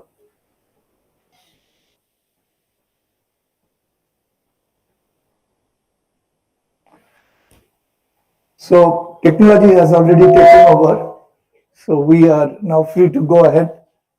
At the outset, let me thank the Central Council members present here and the member of the BFSI board and my co-panelists and speakers. Thank you very much indeed for being present here and giving me this opportunity to share with you my thoughts on reflective overview of banking and insurance business in India, the way forward. I'll be taking about 35 to 40 minutes. I'll not talk on the slides. I'll just touch upon the points in the slides so that you can reflect on the points and then think through. This, of course, will be available in the YouTube and in my personal YouTube channel. So you can definitely subsequently look at it once again. You can connect with me for any questions that you will have immediately after the presentations are over.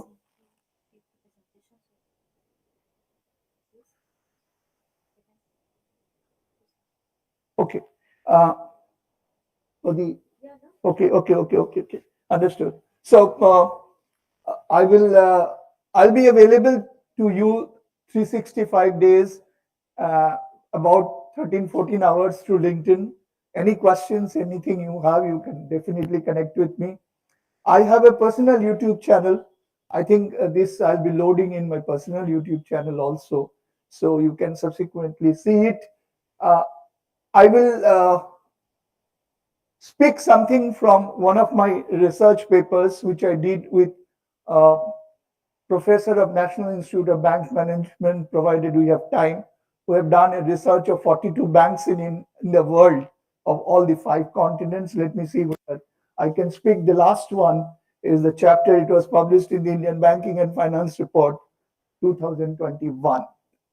So I'll now go ahead and talk about. I can share with you a lot of graphics, but most of those graphics are not created by me. So I owe the responsibility to acknowledge the contributors to this presentation.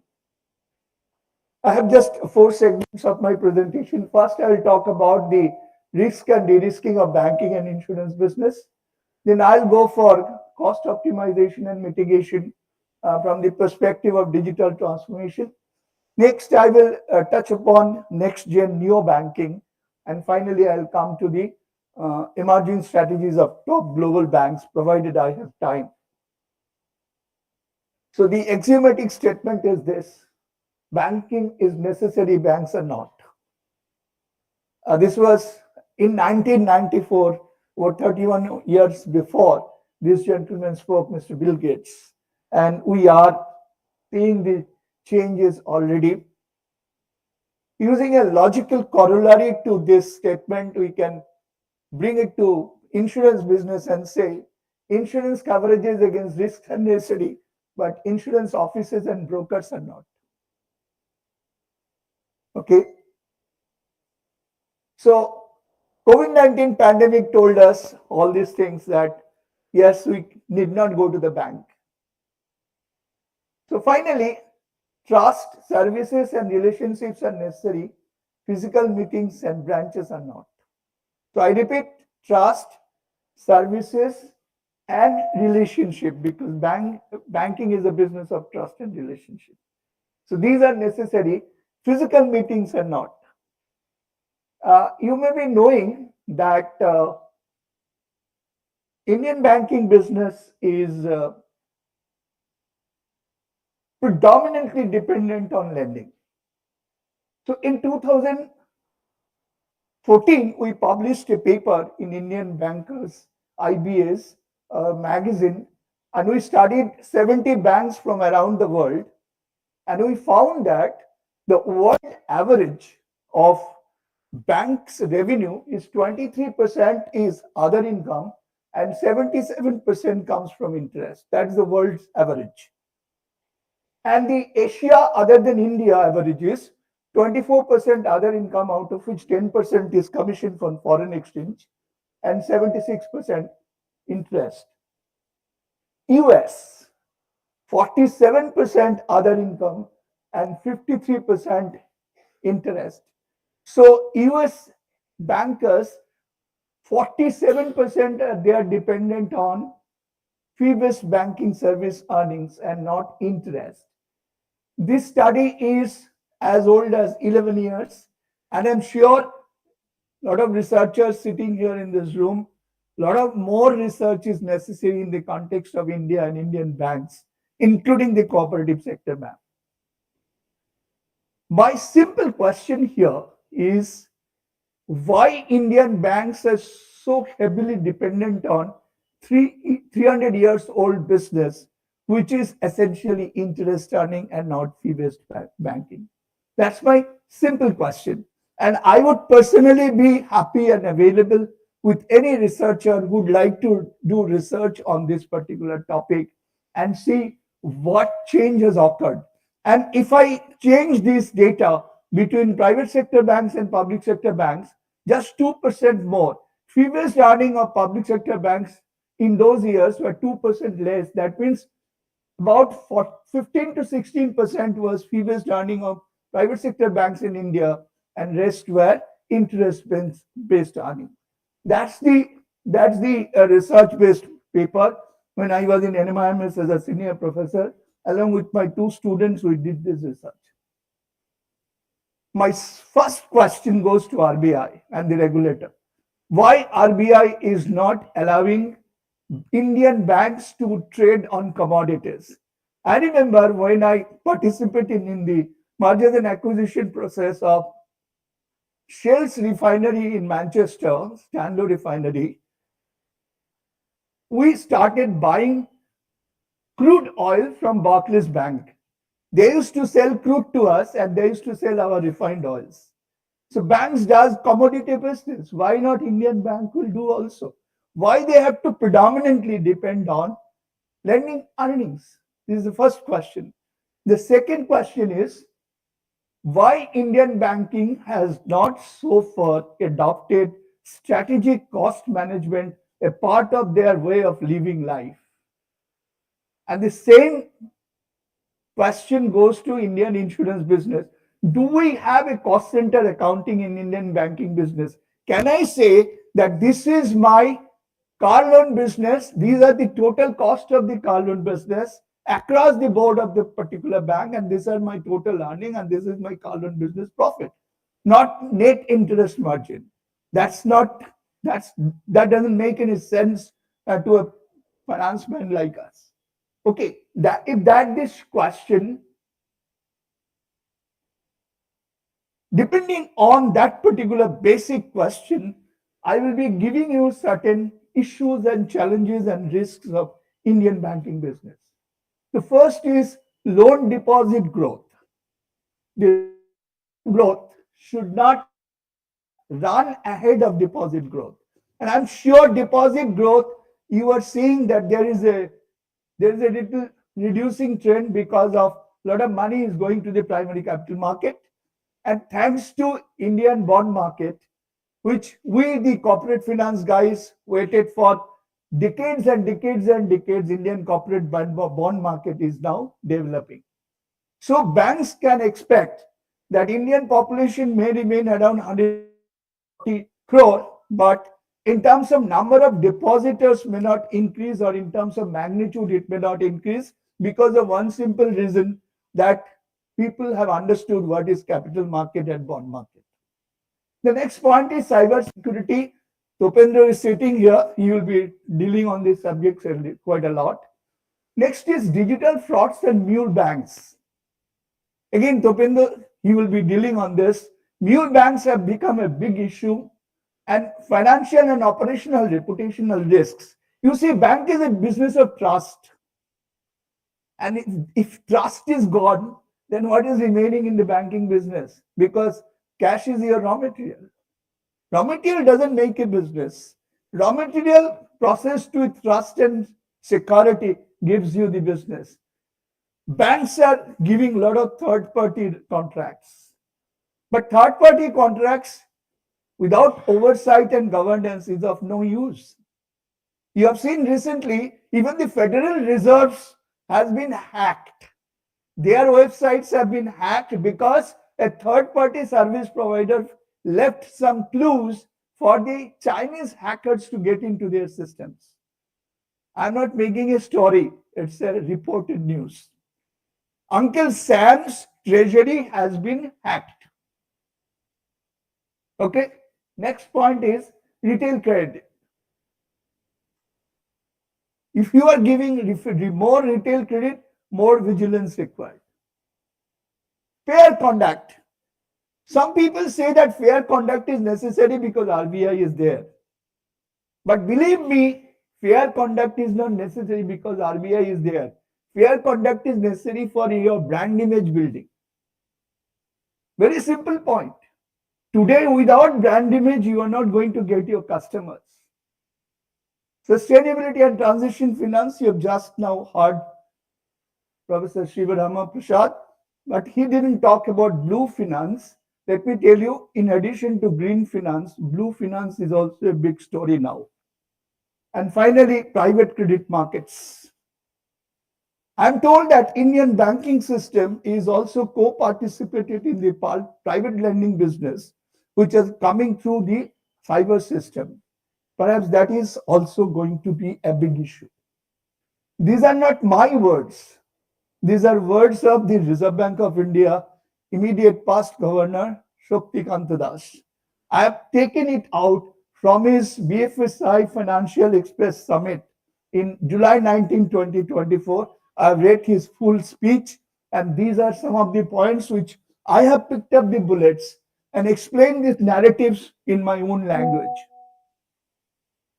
So he said, embracing technology and innovation while remaining focused on governance and risk management can ensure sustained capacity and resilience of the first financial sector.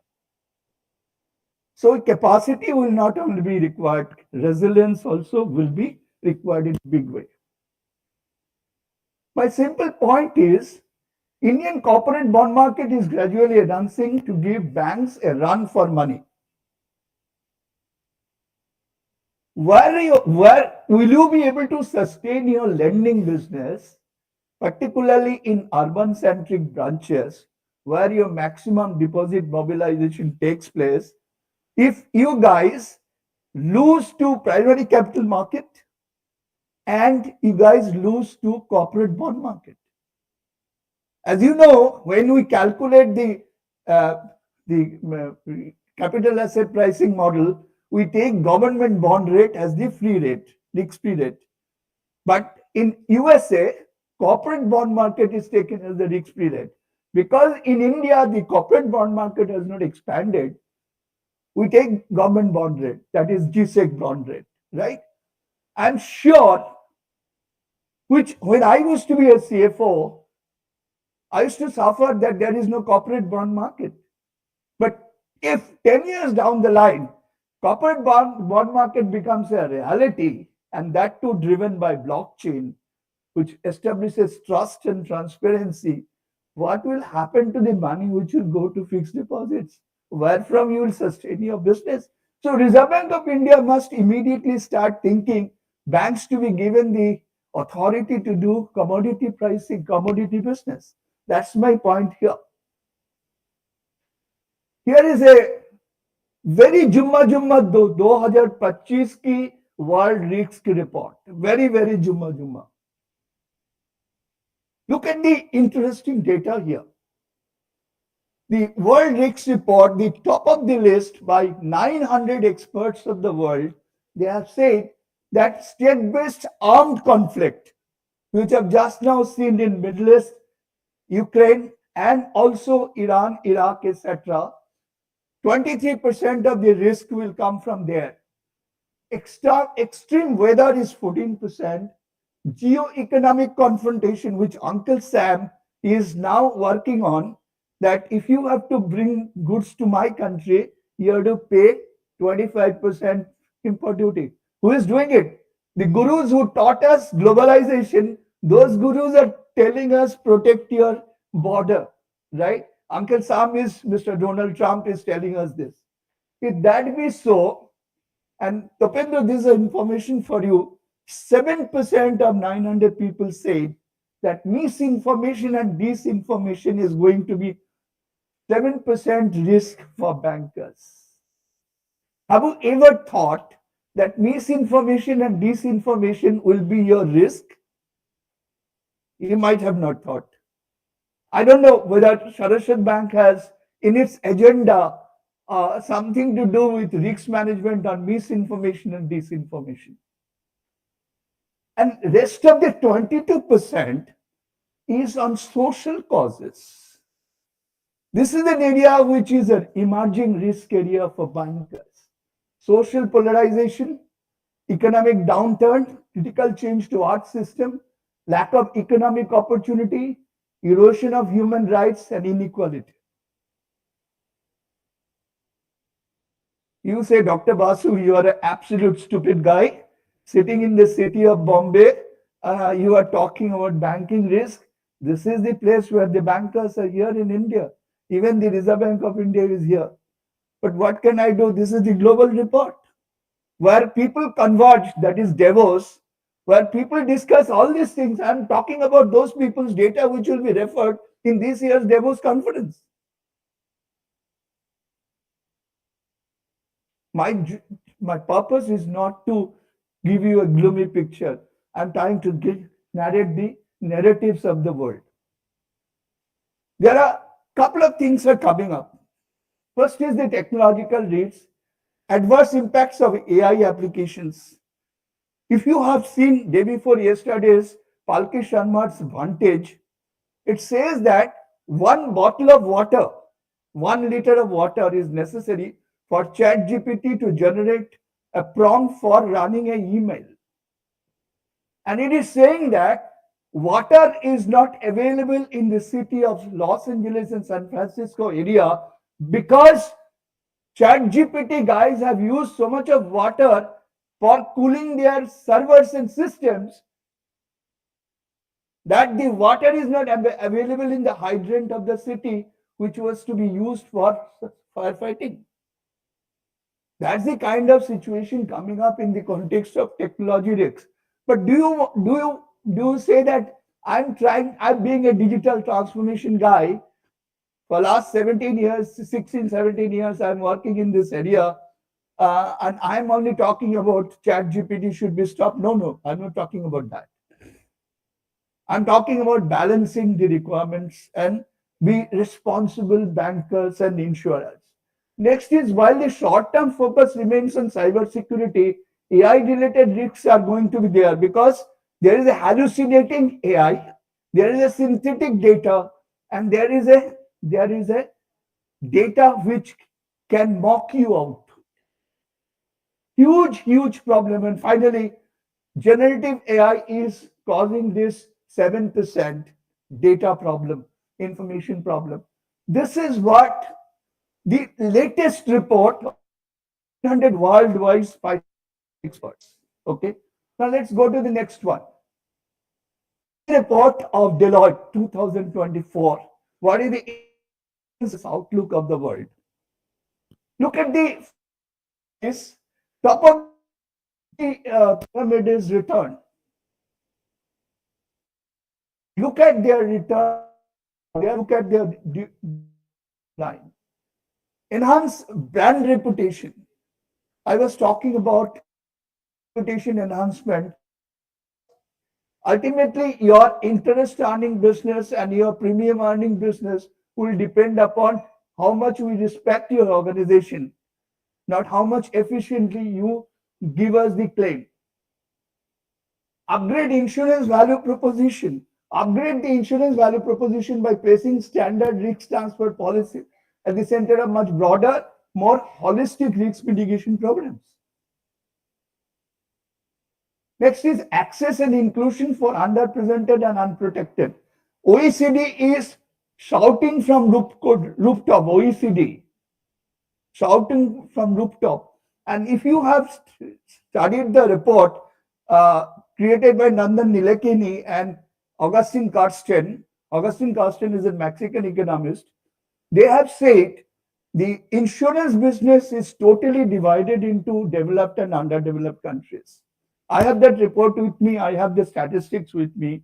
I presented in that Finternet webinar where it here said that insurance business is completely underserving the southern part of the equatorial. So insurance business has to go for unrepresented organizations and unrepresented people. Finally, build the trust and confidence of customers by transparency. Can you put your hands here and say that Indian insurance business and banking business is completely transparent?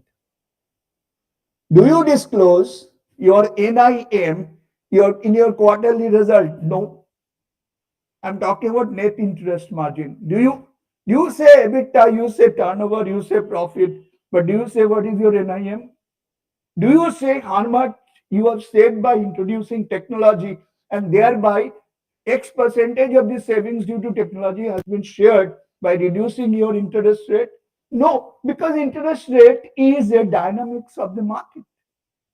But the demand, the study which we did with an IBM professor, demand is that you should be passing on a portion of your savings due to technology introduction to your customers. And that should be an additional passing in addition to the market dynamics, which is determining your net interest margin. Very simple point.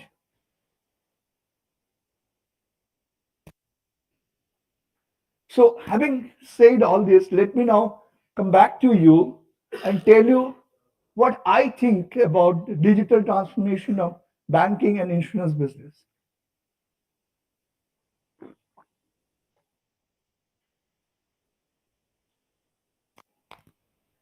All of you believe this, right?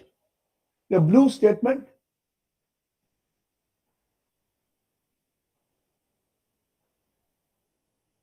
Right?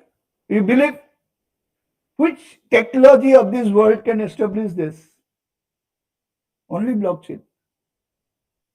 No other technology of this world can establish this, and banking squarely rotates on this. So you have to bridge the gap between truth and trust of common people. Nirav Modi, when took away a lot of money, the trust got broken because your computing system and operational process, that is SOP of banks, are not integrated. Thus how the MIS did not declare how much money has been swindled away by letter of comfort, because it didn't come out your banking system, because letter of comfort was not captured in your MIS. That is, I am told, the root cause of not controlling that. If that be so, what is then digital transformation? What is digital transformation? Digital transformation, ma'am, and the girls present here, please don't mind. Digital transformation is not a lipstick project. It's not to decorate banking and insurance business, and for that matter, any corporate of the world. Digital transformation is for digitalization of your organization. And it's not a one-time project also. It's a project which is a journey and not a destination. What is happening in this world, particularly in this part of the world, Asian banking, digital transformation is not the digital transformation of business models and revenue models. Digital transformation is standing stopped at only digitalization of your business. Because of robotic process automation of your lending system, I'm sorry, I'm blaming the banks. Please don't mind. I recently did a diagnostic study of a very large NBFC of India as a consultant, pre-diagnostic study, and we simply told them what you are having comfort in terms of digitalization of business will give you the maximum discomfort as you progress. And that company has lost 20 crore internal fraud by an account head in trial balance, which was not reconciled appropriately, but by human being. And it's a newspaper story. I don't want to name that organization. So digital transformation will be the truest sense of it when you generate a new revenue model and a new business model. I'll give you a 1 minute explanation of that. Suppose I'm buying an Apple phone, which is 1.25 lakhs from Amazon.com at night 1 o'clock. And when I check out for payment, bank gives me a prompt, would you like to avail of loan? I say yes. I am transferred to bank A or bank B. The bank A Bank B has already done robotic process automation of their lending system, because today KYC is instant, and you have all your other cards and your income tax return, etc. You upload, other card will be automatically validated from the other card system. Your PAN and your ITR will be validated from the system. The robotic process automation has already embedded the SOP of the banks. Lending process has been automated. Within 3 to 4 minutes, even if you are not a state account holder of that bank, They will sanction the loan. Payment will be issued to Amazon.com or Flipkart.com. You will be getting your phone and the loan is sanctioned. If that is done, it is called digital transformation of lending business, where you have created a new business model and a new revenue model by that process. Till such time, the robotic process automation of your lending business is only digitalization and not digital transformation. I repeat, not digital transformation.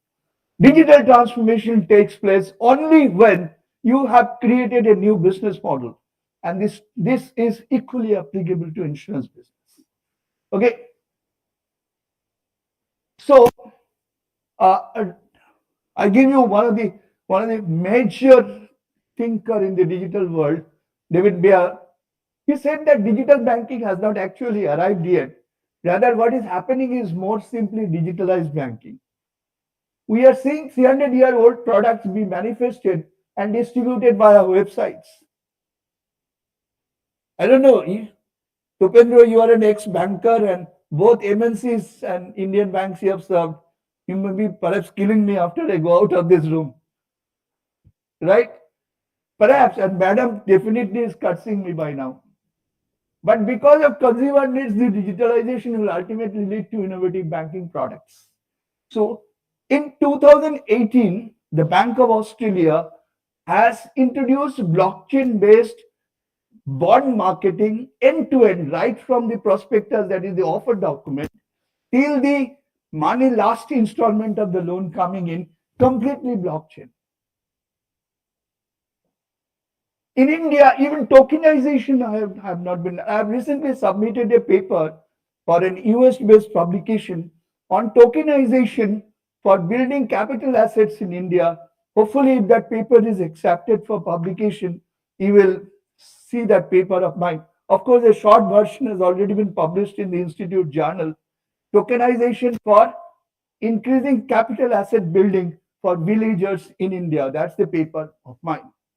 If that be so, what is happening in India? CBDC, central bank digital currency, is now still not in blockchain. I'm told, am I right? I'm told some of these skirmishes are being addressed. Although the wholesale has been sorted out, almost the retail has not been.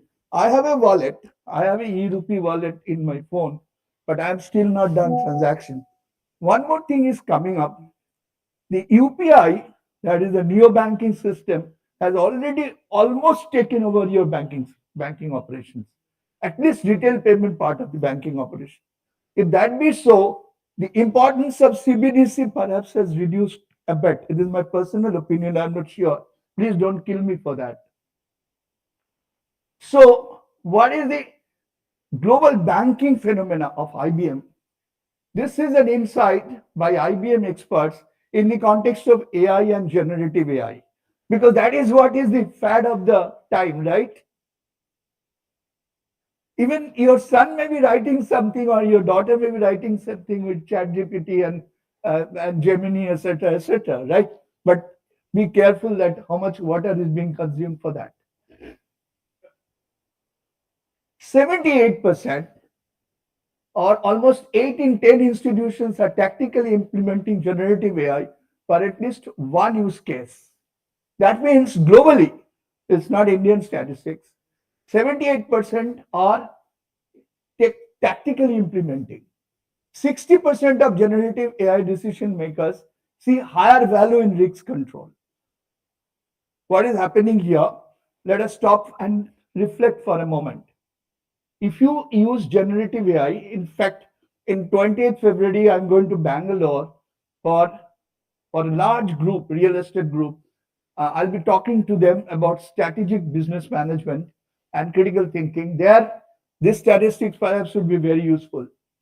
60% of generative AI decision makers see higher risks in value control because of hallucinating AI, because of synthetic data, and because of ethical hacking, and because of relevance of data and information, which if you do not apply your generative AI in the domain of information which is reliable, then you will end up as that US lawyer who created a case for supporting his pleading in US Supreme Court, and he lost the case because after the Supreme Court heard that, it said there is no case for such case.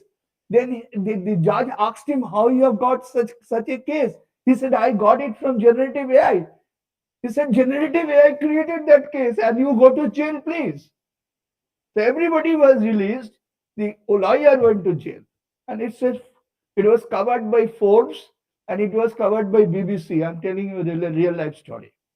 Okay. So please be careful, decision makers sitting here, that be careful about generative AI. But generative AI can be the best.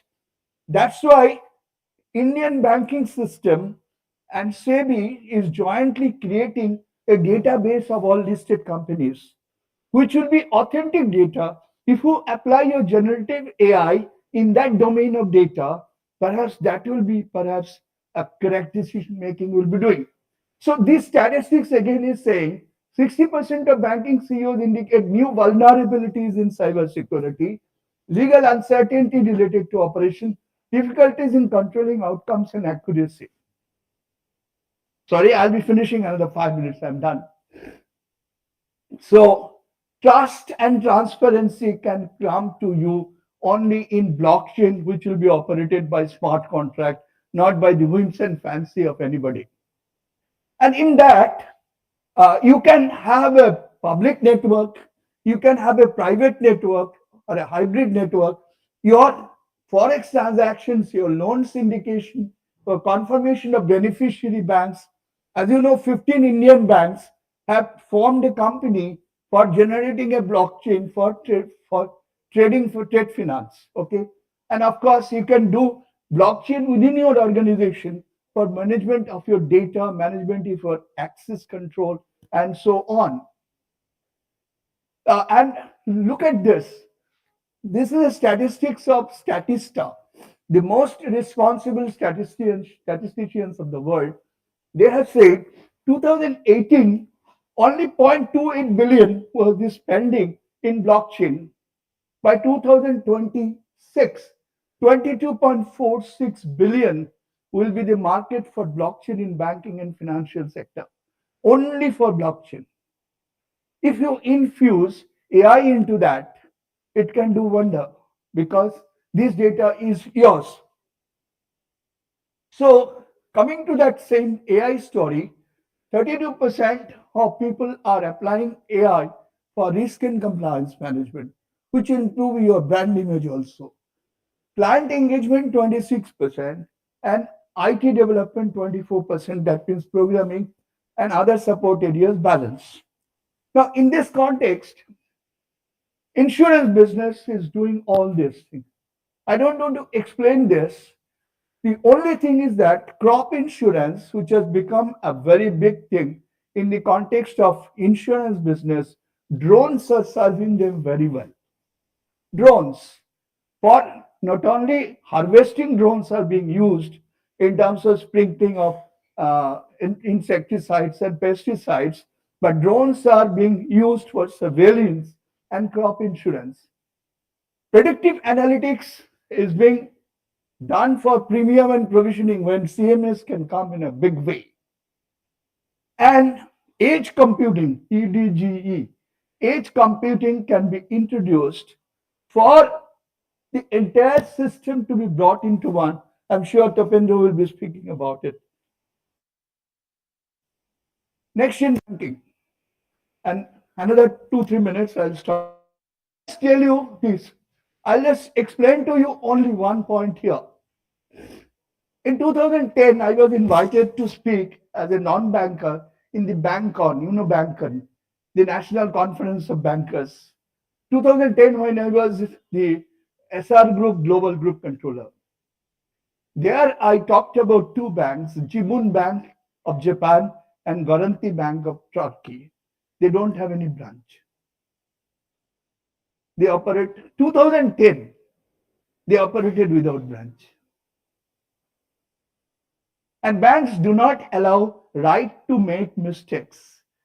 Without right to make mistakes in environment, you can't do innovation with digital technology. That's what I talked there. So new banking is what? Very simple. I presented this in an international conference. New banking is born in investors' mind in the digital age. Digital banks, which is today, say HDFC or SBI, are inherited legacies and traditions. No physical branch cannot wish away physical branch. Challenges the legacy and develop entirely new innovative system. Transfer traditional services to digital channels. Front to back end seamless innovation approach. Mind you, front to back end. That means they design everything, keeping the customer at the front and go this to for designing the solution. And what is happening here? Back to front conversion approach. That means what I was doing 300 years before, I am converting this into digital technology. That's what it is. And finally, they want to do minimization of cost and maximization of value creation by fintech. They can't avoid, traditional banks can avoid because they can't think of without a branch. And finally, these guys are not full stack bankers. India doesn't have any single neo banker without which has full stack license. But in the world, there are a lot of neo bankers who are having full stack license. This is the structure. Neobankers operate between customer and the bankers in the country India today. This is the customer, this is the banker, and in between lies neobanker. You may be knowing ICICI Bank has introduced in their software system as an MSME, you can come and process your order to cash or procure to pay systems. You can just put your SOPs there and your guiding rules are there. The bank will process everything and integrate with their payment system and collection system. That is what typical neobanking is. So in India, 26% of people already having a neobank, whereas in Brazil, 43% of people having a neobank. And Uncle Sam is much behind. Uncle Sam, who talks about a lot of digital transformation of their country, they are much behind. But look at this. 37 crore people in India is already having a neobanking account. That's why they are using UPI. Whereas Brazil is having only 93 million. Despite having such a huge facility provided by Indian government and the UPI platform, why we are not in a position to use? Look at this. Uncle Sam is here at 7th number. So Indian banks and insurance system can do wonder, and that's why Nandan Nilekani and Augustine Carsten has talked about Finternet.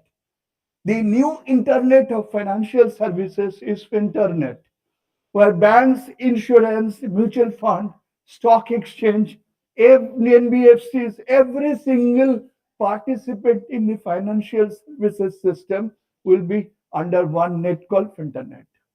I'll stop here. I'll just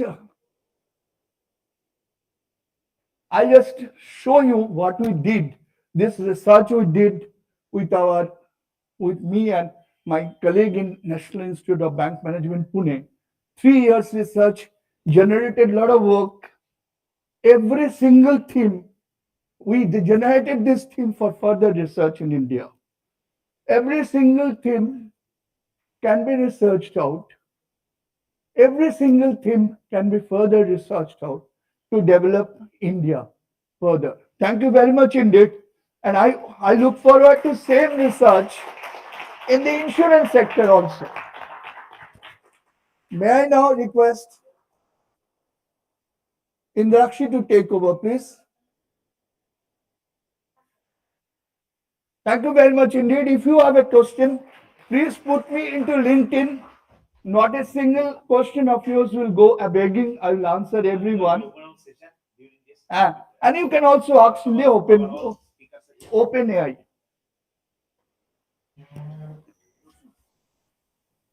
Sorry.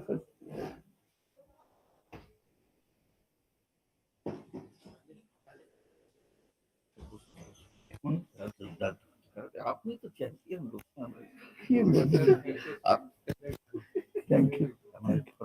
हाँ जाने mister देवरा। हाँ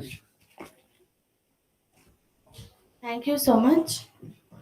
So now I would like to invite CMA Arti Ajit Patil, Madam.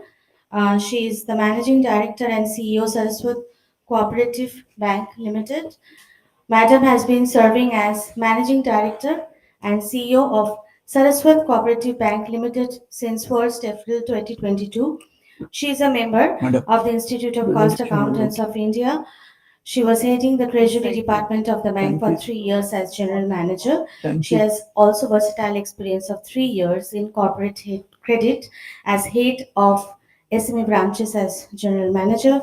She is an energetic leader, motivator, and wants to take her bank to new heights. So we welcome you, Madam. So now I would like to request Madam for her address. Ma'am, please.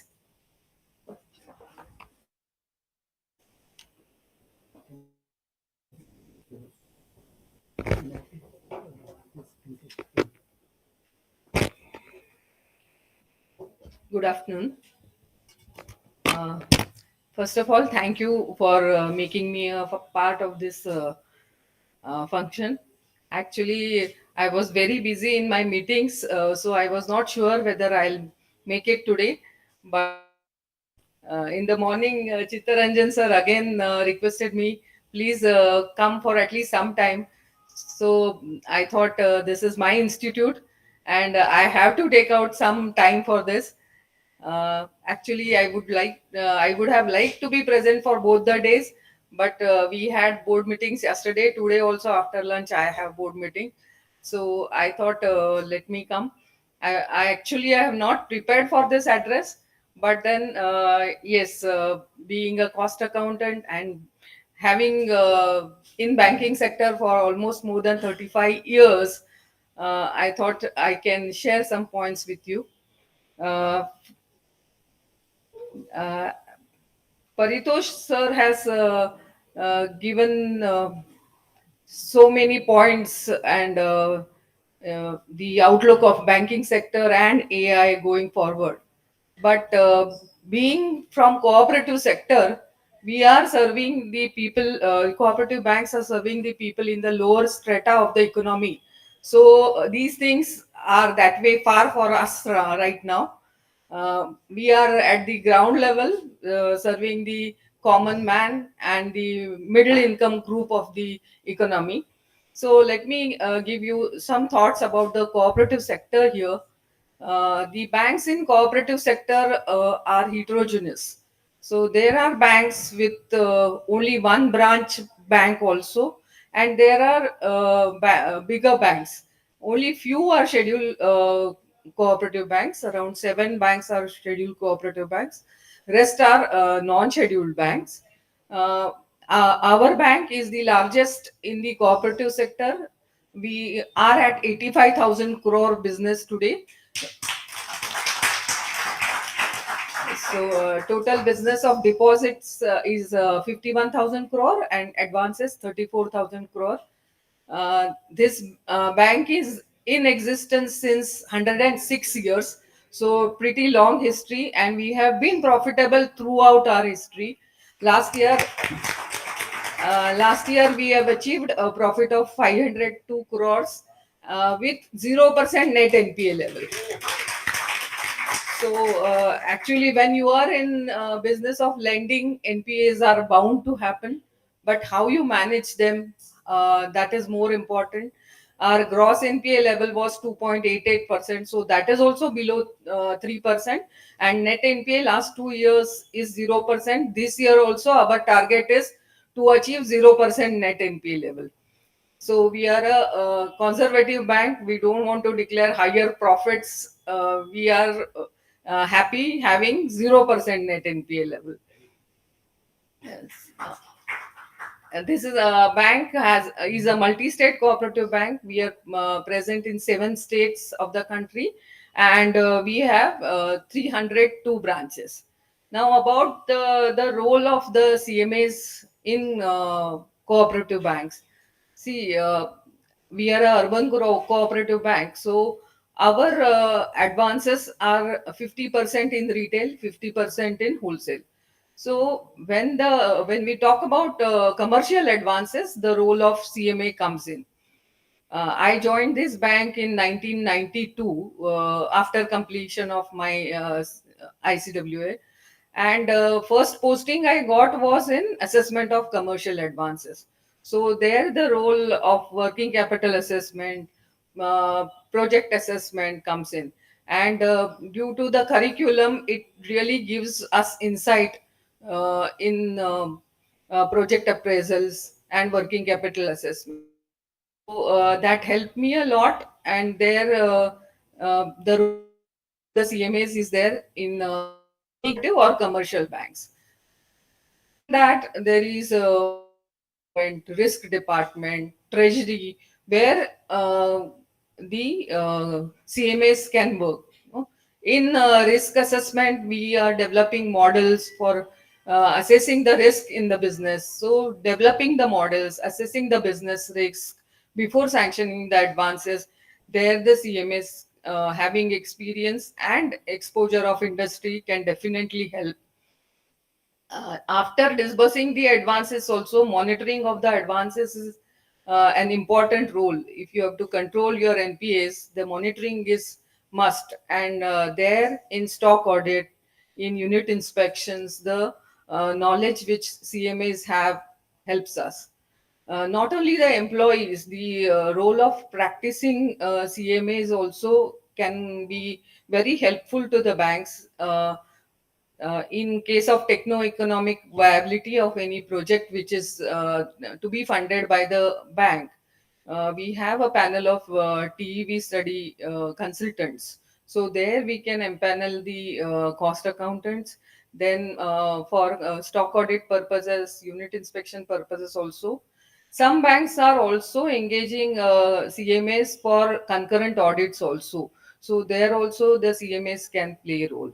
And as touched upon earlier, in the strategic cost management, that is the biggest role to be played in any bank. Because nowadays, Sir said that the benefits of technology should be passed on to the customer. But there are a huge cost of technologies also. So initially, it is very important that we manage our costs, and then we can think about passing the benefits to the general public. There again, the transparency, what has happened is banks have to hire services of the IT companies for becoming digital, and uh, developing the journey in digital lending and other things. So there is not much transparency, and it is left to each and every bank to negotiate with the IT companies. So there also actually CMAs can help, because for any kind of software, for any kind of digital project, what should be the ideal cost? There, if the banks get help, it will really be fruitful. Presently, what is happening is, yes, UPI is being used almost in my bank also. More than 80% transactions are on digital channels, but there is no kind of fees being passed on to the banks for the UPI transaction, whereas the infrastructure required, the data storage required for these innumerable transactions is huge, and there is a huge cost attached to it. So that's why the banks have pressure on the profit also. And as Sir said, because of the competition from the capital market, the banks have to offer attractive interest rate on deposits. If that is not done, then garnering deposit will be difficult. So we have to offer attractive rate on deposits and take the cost of technology. That is why the profits of the banks are also under pressure. And in such challenging situation, in spite of being a cooperative bank, if we have achieved a profit of 500 crores, I am really happy for my bank. Thank you, sir, for inviting me, and I can hand over the session to the next speaker.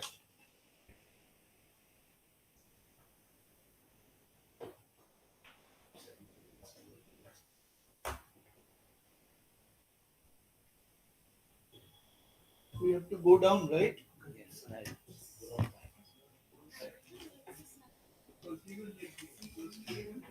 Thank you, ma'am.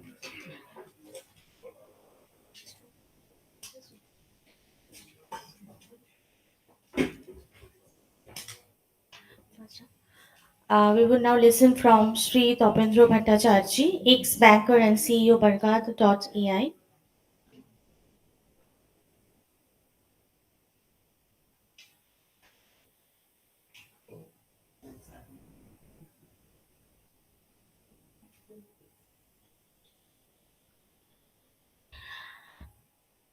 Sri Topendra Bhattacharjee, he is a seasoned digital transformation leader. He specialized in data-driven strategies. He is a highly experienced banking professional with over 24 years in the industry, notably known for his leadership at RBL Bank as executive vice president and head of digital banking. Tapendra's expertise extends across digital banking, fraud management, financial services, and tech driven innovations, establishing him as a forward thinking leader in the financial services industry. Before RBL, Topendro held key leadership positions at ABN AMRO and the Royal Bank of Scotland, where he contributed to building strong business banking portfolios, leading strategic initiatives, product development, and overseeing operations across India. We welcome you, sir. Now, I would request, sir, to please.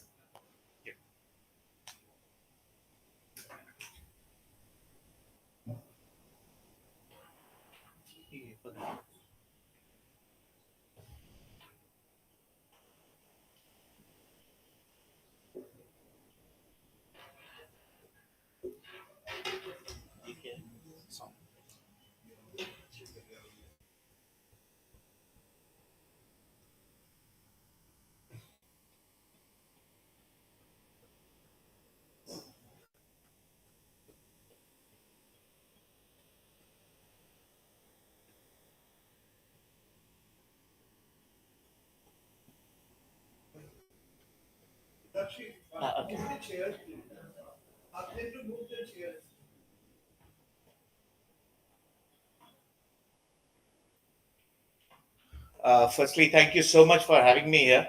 I mean, this is for me a first of its kind because I've generally spoken in different setups. Also, thank you to all the board members who are here to find me suitable for a conversation like this.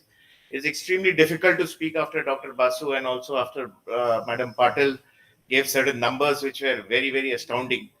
Uh, but what I will try and do is I will land it a little because I have been a practitioner for 26 years.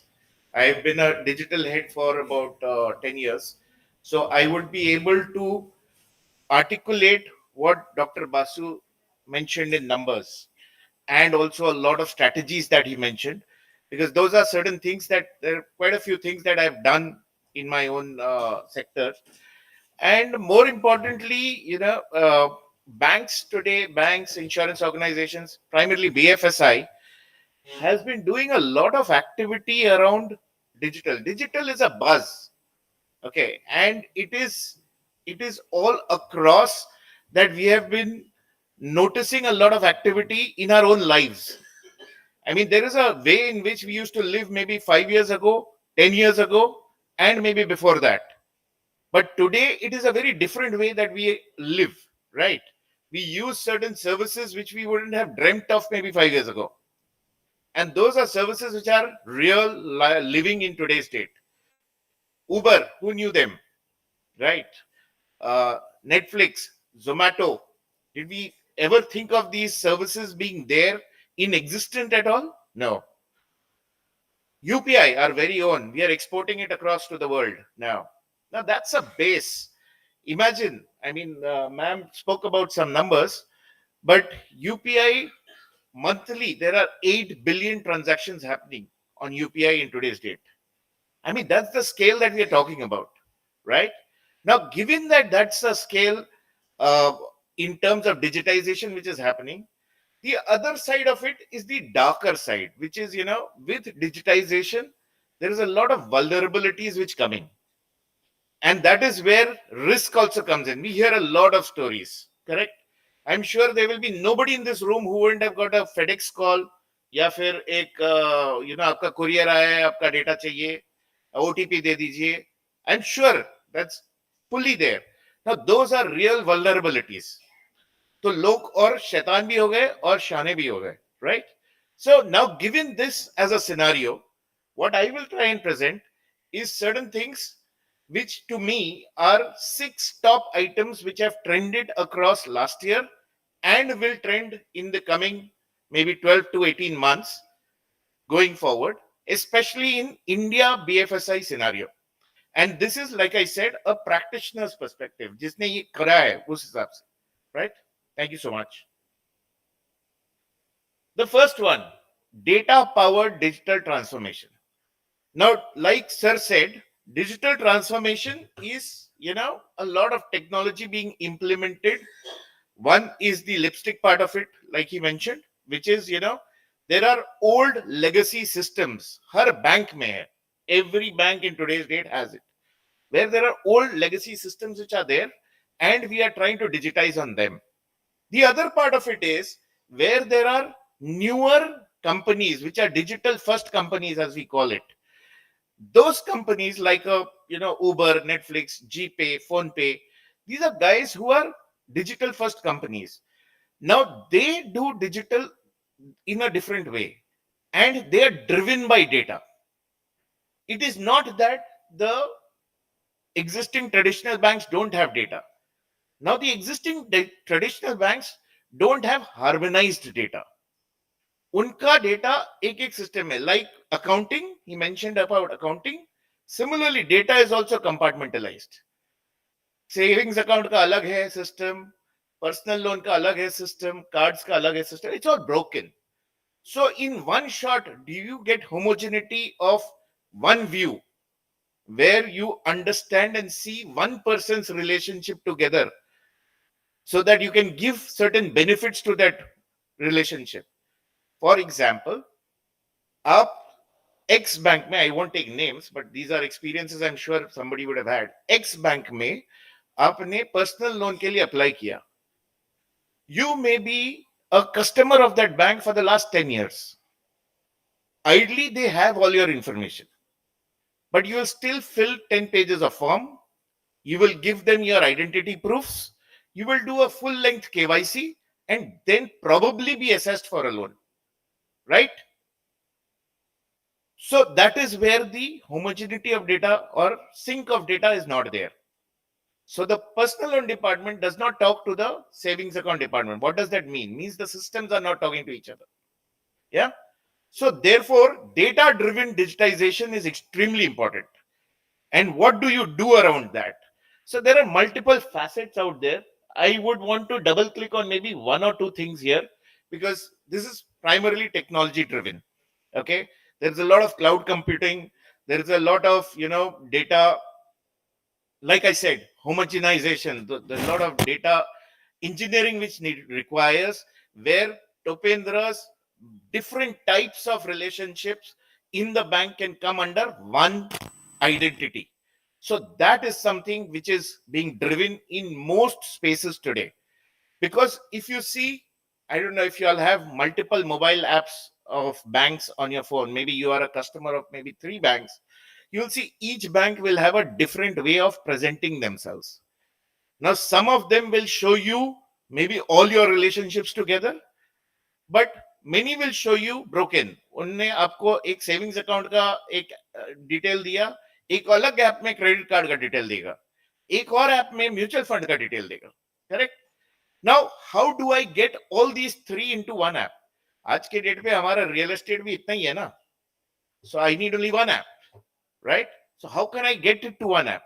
Until unless the feed is right, I need to have a cohesive feed of all that information into one identity. So Topendra becomes one identity. he has three different parts. All those three parts have to come together as a customer, and therefore the app can show you that data together. So that is what is important. So data driven digitization or digital transformation is equal to getting the cohesiveness of data together so that you can use it in one format. Now, this also helps in the risk side of it. I mean, imagine I have faltered in the personal loan of the bank, but because that data is not being utilized to underwrite the credit card or maybe a business that I'm trying to run, a business loan that I'm trying to raise, obviously you will not take that as a pointer.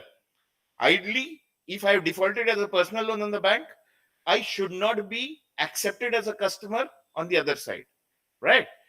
But we will process the entire thing. We will go to CIBIL to check whether my credit rating is good or bad or ugly, and then decide whether I should be given the business loan or not. Why? I have the data. I mean, the bank has the information. You shouldn't be assessing me at all. So that's where we are. So this is something in today's date most traditional banks are struggling with. However, on the other side, the data first or the digital first kind of companies have solved for it while they are starting off.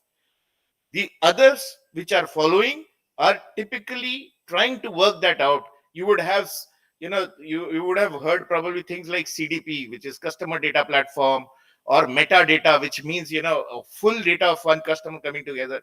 These are things which are exercises that banks are doing to clean up their data so that, everybody comes together. So this is point one for me. Now, if the data is right, then what are the things that can happen well? So risk will happen very well. Fraud control will be manageable. Marketing, of course. So for example, this is a space, maybe it is not very happy situation for everybody because we keep getting these calls regularly on, आपके पास, ये loan है तो ये loan ले लीजिए. अभी मेरे पास एक इंश्योरेंस पॉलिसी किसी इंश्योरेंस कंपनी से था. My car was insured with a particular private insurance company.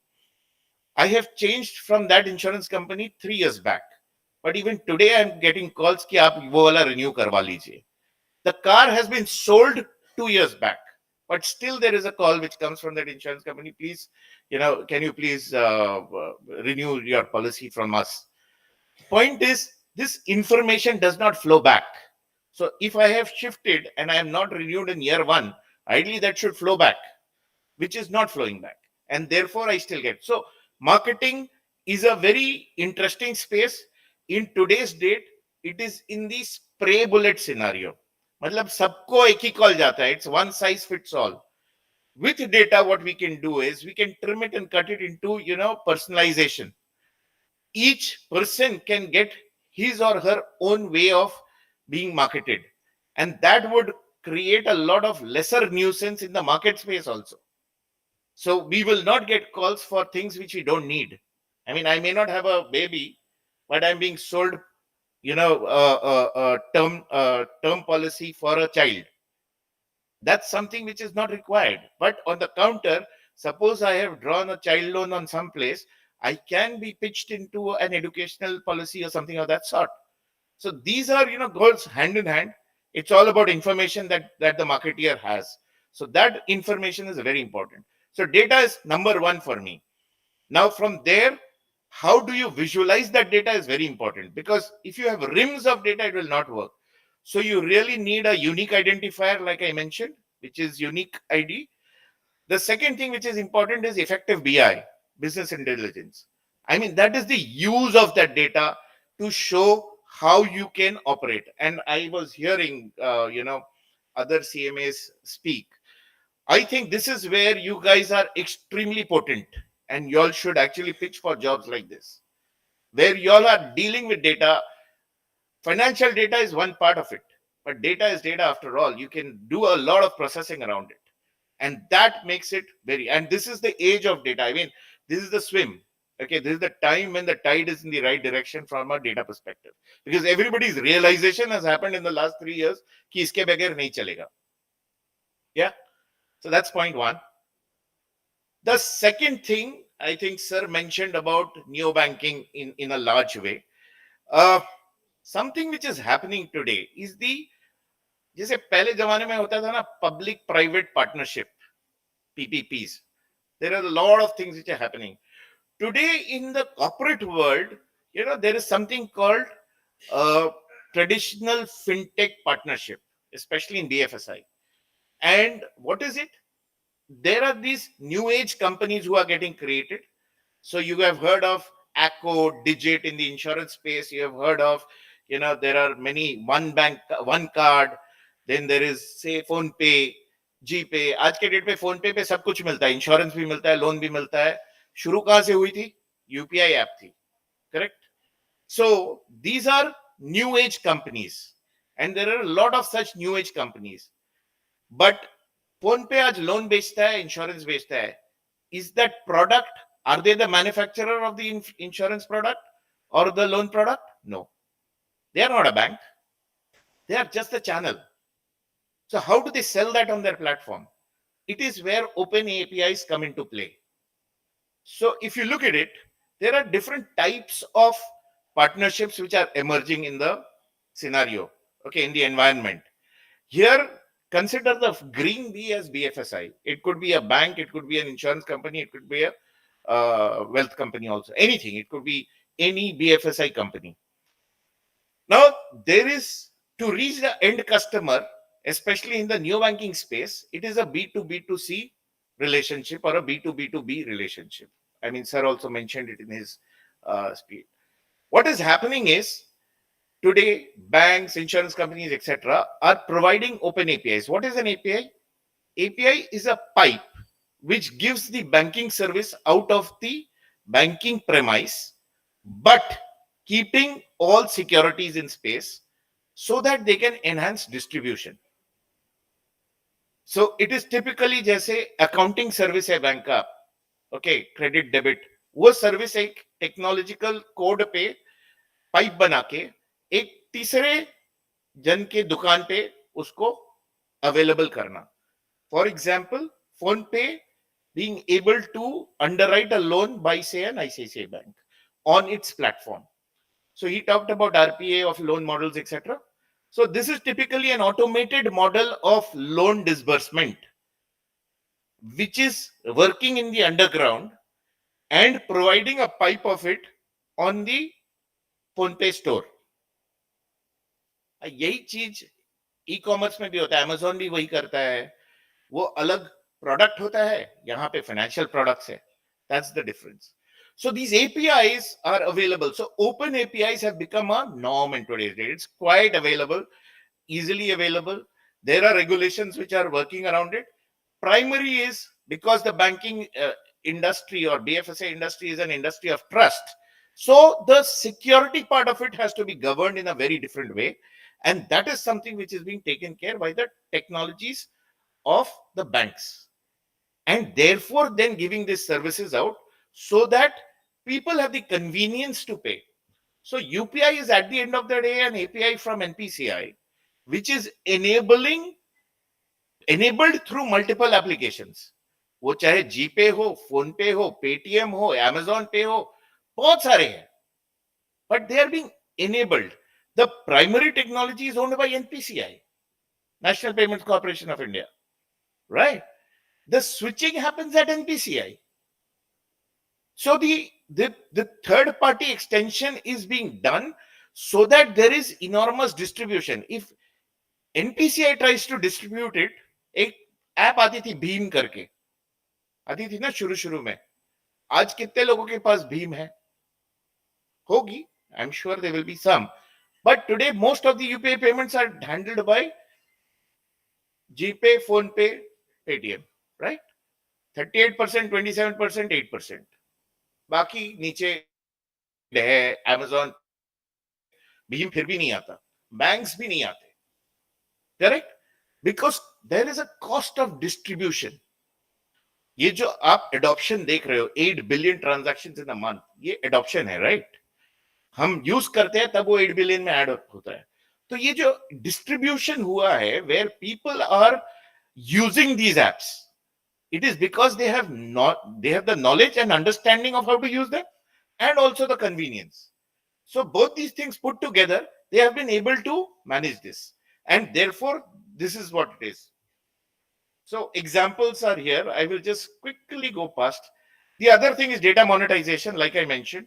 Data monetization is, I have a large data pool. So for example, Book My Show. अब बुक माई show के साथ को brand करके RBL bank ने एक card निकाल दिया. Make माई trip के साथ को ब्रांड करके आईसीआईसीआई ने कार्ड निकाल दिया. नाउ दीज आर को brands. Okay, again, at the end of the day, the accounting, banking, everything is happening inside the bank. Through an API, it is being given to another party just to execute the front end. Okay. Segmented offering, examples are there. Zerodha, wealth management, jitne hai, sare wahi hai. Segmented hai. There are forex transactions which are happening over apps. Again, the bank is providing it, and the banking layer is being done by the bank, and the rest of it is being done in the front end. And finally, distribution. This is a little complex, where there are, for example, there is this company who's created fixed deposit APIs of multiple banks, and they are going and distributing it. So that's a little complex, but this is how the fintech landscape looks like. What are the benefits? The upsides are extended reach, enhanced UX, more secured, because you have data, you can risk monitor much better, and new revenue streams, like sir was mentioning. If you're doing digital, unless there is a new revenue stream, it just doesn't make sense. So this is a new revenue stream, because distribution of a Make My Trip app is definitely larger than your bank. So therefore, you will be able to touch upon more customers, and therefore the distribution is larger. The third thing is embedded finance, or finance, payments, and insurance. This is a very interesting space. I'm sure you all have seen it, used it, probably realized it, but this is how it is. Sir touched upon it again. He talked about the loan at night, 3 a.m. for an Apple phone. Nothing but embedded finance. I mean, in yesteryears, we couldn't have dreamt of it. Today, we talk about it like this. BNPL, आज Zomato से आप deliver करोगे, वो बोलता है 3 installment में pay करो. Correct? What is it? At the end of the day, somebody is setting up a loan. Correct? Whether it is for a plate of poha or a food, or for an iPhone. Either way, somebody is setting up a loan there. Right? There is a loan contract which is happening. Lot of things happened at the back end, like he was showing the steps. I can elaborate on the steps, but paucity of time some other day. But there are a lot of steps which are happening behind for that instant approval of that loan. Yeah, there is an underwriting model. There is a, like he said, automation which is there in terms of processing.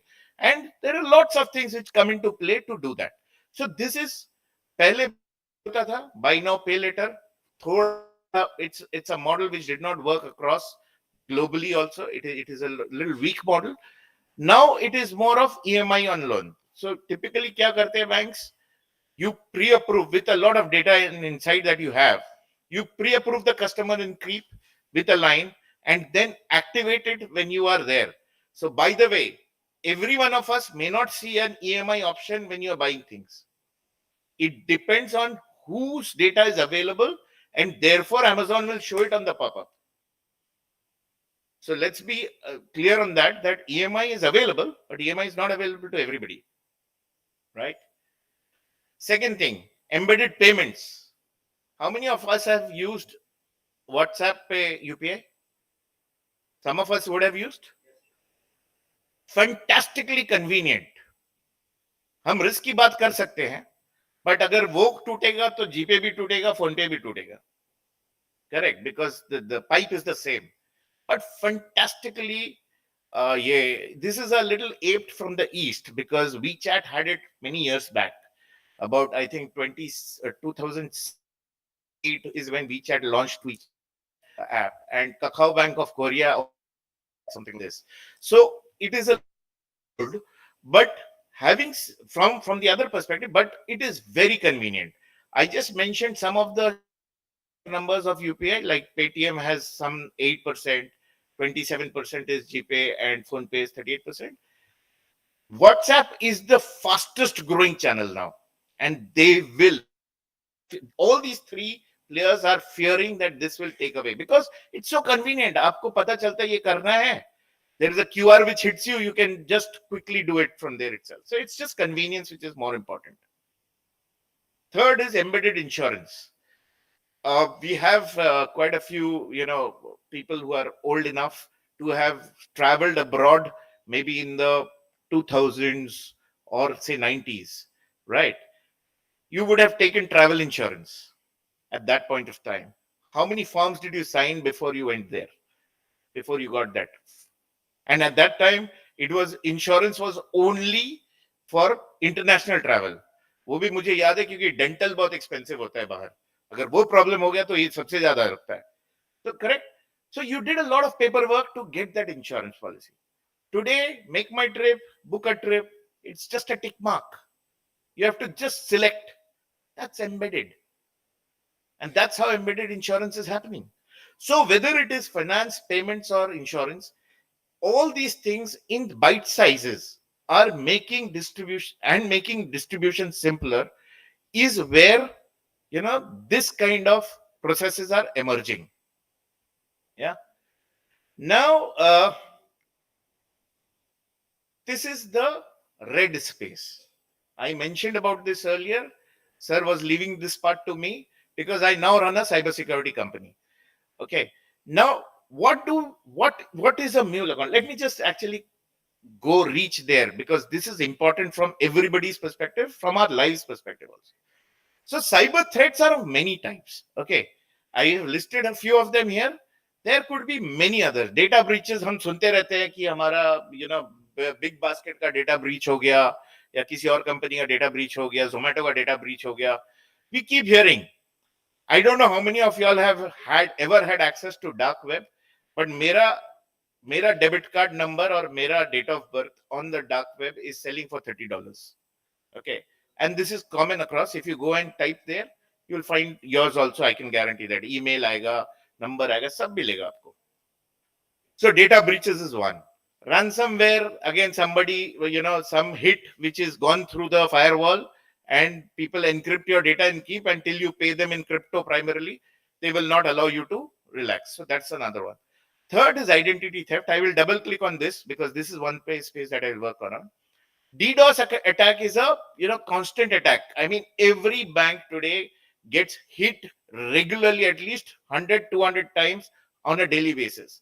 This is primarily done to take a chance or to go ahead in terms of diverting attention. Internal threats, of course, this we've spoken about it. Brute force, man in the middle attacks. These are like common ways of forcing your way through. If there is a malware, like he talked about Uncle Sam's pet being hacked, this would be a brute force because there was a leak in between, उसमें से घुस गया. POS malware, machine use कर रहे हो, if that is, we have heard about ATMs getting hacked, those swipe machines which are those slots which are getting contaminated. App vulnerabilities, app में कई leak है तो problem है ही. Now I want to double click on identity theft because this pertains to all of us, and not only from a professional perspective, this from a social perspective also, you should hear and know about this. Because there are a whole lot of things which are happening around identity theft in today's date. Identity theft is what? ये जो call आती है आपको FedEx का या फिर आपका matrimony से आती है या फिर you get calls from or various hits. There's spoof attacks where they try to steal your identity. They will take your identity, means your KYC document numbers, Aadhaar number ले लिया या फिर PAN number ले लिया, create a synthetic identity and then try and use that for mule accounts. Now what are mule accounts? So typically using your identity, there are mules that can be created. Now mules are accounts which are created with synthetic identities or stolen identities, and they keep quiet and sit inside a bank portfolio. Kyun? Because when there are large frauds which are happening, for example, PM fund का fraud हुआ है, matrimony का fraud हुआ है, job fraud हुआ है, कोई बड़ा fraud execute होता है, then this account is activated for 1 hour and the money is siphoned through this account. You understand? You will not even know that your identity is being used by somebody to create a mule and sitting in some bank. And when the inquiry happens is when you will come to understand or know that. So therefore, our identity details, the way we, deal with ourselves in social media or otherwise, we need to understand that and be very, very aware of it. It is very important, especially students here. I would want you all to just double check yourselves when you are giving your data to anybody in any format. I'm not saying don't give, but be aware. That's the most important thing. So, for example, there are multiple ways in which data can be stolen, and this data creates a red identity, goes through the funnel, because the bank never checks on top of the funnel. They check when they are in the portfolio. Fraud हो जाने के बाद हम chess करते हैं, वो कहीं पे भी देख लीजिए. फ्रॉड होने के बाद रिएक्टिव है मोस्टली. तो and any of these would cause two things. One is financial loss and second is emotional distress. So therefore we have to be very careful, especially this last one which is there right on top. I don't know, you can't see that. To dispose documents, काफी common item है. आपके घर में Amazon का package आया, आप शायद दरवाजा पे खोलेंगे उसको और वो पैकेज फाड़ेंगे और फेंक देंगे. करेक्ट? लेबल डिस्ट्रॉय करते हैं कोई भी? Fantastic. This is the most critical thing which is now in prevalence, where your label gives away a lot of your identity. And let me tell you, rag pickers में, आज के rag pickers होते हैं जो कचरा उठाते हैं, उनमें एक इंडस्ट्री खुल गया है. उनको स्पेशल प्राइस ये दिया जाता है ये उठाने के लिए. Trust me on this, I am not kidding, this are published. Okay, so please understand this, be very careful about it. It's a big red flag. So this is how your identity theft leads to distress at your end. This is something that we are working on, just keeping one way in which mule can probably be reduced, where we are using some alternate data to create a KYC++ layer. KYC is what we have and what we know, right? KYC में आप आधार pan देते हो, you have it. You know your mother's name, your date of birth, etc. So these are two things which club KYC. We are saying what we derive. So derive me, we are saying, cognitive behavior. Bot hai kya? I can identify that. Then location, geography. Third is device forensics. Cracked device hai kya? Emulator hai kya? These are things that we put together. IP. Jaipur ka address hai, Croatia ka IP hai. We've seen that ourselves. Now we triangulate this information and we have created a model to reduce frauds. So this is one of the examples that I have from a fraud control perspective. There are many players that are working around this. Lot of work happening around this space. So you will see this coming down, but it will take some time. So till then, be vigilant. Lastly, Gen AI, I think extensively spoken by sir. I will go to the practitioner's view. Like I said, 3 parts of a bank: front office, mid office, back office. Gen AI in the front office is pre-sales prep, means you have information around it. You have information about the client. So you are going out to a client meet, you know what to prepare for. You can risk profile the client also before going. You can personalize your offering accordingly. So that's one. Mid office, the entire assessment can happen basis, Gen AI. However, there is a warning, like he mentioned, there is a red flag there. They are still not your model. None of the Gen AI models are that potent as yet. So therefore, there has to be a 4i. Probably you take the base from Gen AI and then look at it yourself as a credit underwriter. Ops efficiencies, lots of them. Compliance, again, you can put in any RPA around it and build around that. Standardizing the input. So CAM बनाते हैं. I am sure loans करेंगे तो CAM बनाएंगे, credit assessment memo. उसमें जो input जाता है आज के डेट पे, जो एजेंट है, मींस द लोन मैनेजर और द आरएम जो भी है, उसका इंग्लिश में इनपुट जाता है और वो सब्जेक्ट टू इंटरप्रिटेशन है. Now that can be standardised. So through Gen AI, you can actually standardize the input into the system. That is a very good thing about this thing. Back office, anomaly detection, one of the biggest ones.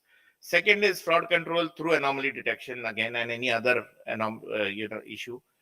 Transaction monitoring, lots of issues around transactions. So velocity checks. एक account में अचानक से 1,000 transactions आ गया. Sure shot red flag. How will you check it with your naked eye? You can't. So that's where your agent comes into play. Agent means your AI agent, which is sitting inside the system, will give you a red flag. Okay. Checking of data patterns. Are there circular transactions? Me, he, and maybe somebody is doing circular transactions. Why are they happening? Again, a red flag. So these are things which are very critical from an AI application perspective. These can be, I mean, each item here is, elaboratable in a paper itself, but I'll leave it at that. Three things that happen if Gen AI is implemented: richer customer conversations, improved portfolio quality because of your risk, assessment becomes smarter, your quality is improved.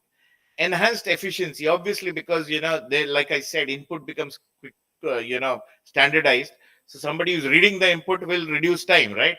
So therefore, it's better. Lastly, and this is the most important thing, which is supporting India growth in terms of technological or digital advancement, is the regulatory tailwind.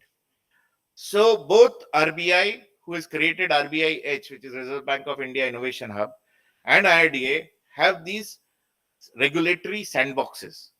What are these sandboxes? You can create products under the regulatory guidance and go and test them out there. You have to apply for it. There is a full process and policy around it, but you can go and actually test. So it is hard, it is fostering innovation in a big way, because you will then be able to innovate in a particular way, go test it, and most importantly, in that case, time to market is there because you already have the regulatory buy-in. So this is a fantastic thing for us in the space of innovation. There are a lot of hackathons happening around these. So I would encourage people who want to do something on their own to actually evaluate these options. Last slide. This is what the regulator has given us to build on, especially in BFSI. There are these 4 layers which are very important. The presence-less layer, Aadhaar. I mean, there is no other democracy which has it in this scale. There are, of course, unique identification numbers which are there, but no economy which has it at this scale. Second, the paperless layer. Now, today with Aadhaar, PAN, etc., you can create workflows where you can identify a person without having to submit a paper. Now, it's the same correlation of an embedded loan versus a loan on paper. You create a 30-page booklet for the loan. You submit that application. They will evaluate it after the 30-page booklet is read. On the other side, all your data is piped through. Your KYC is coming through government approved sources. Therefore, you are done in 2 clicks. That is where this paperless layer helps. Cashless layer, today we've talked extensively about UPI. There are other players, other options which used to be there, like IMPS, RTGS. I don't hear about them much, having been a banker for 26 years. That's the most of the time was spent there. But now, it's only UPI for the last 4-5 years. Lastly, your personal data, like how you give consent for your data. So Aadhaar jab aapka access hota hai, so there is an OTP which hits you. That is the consent layer. Nobody can access your data without your knowledge. That's the access layer. And today it is being governed by DPDP also. DPDP is the Digital Data Protection Act, right? Your digital personal data protection act. So that is being governed by that. So this is where, with these 4 rails which have been provided by the regulator, you can create a lot of things around this. There are bodies like UIDAI, NPCI, etc., who are keeping working around these under the aegis of RBI. I think there is a lot which has happened around this and is happening. Very good platform to build on. Thank you so much. Yeah. And once again, thank you for having me here.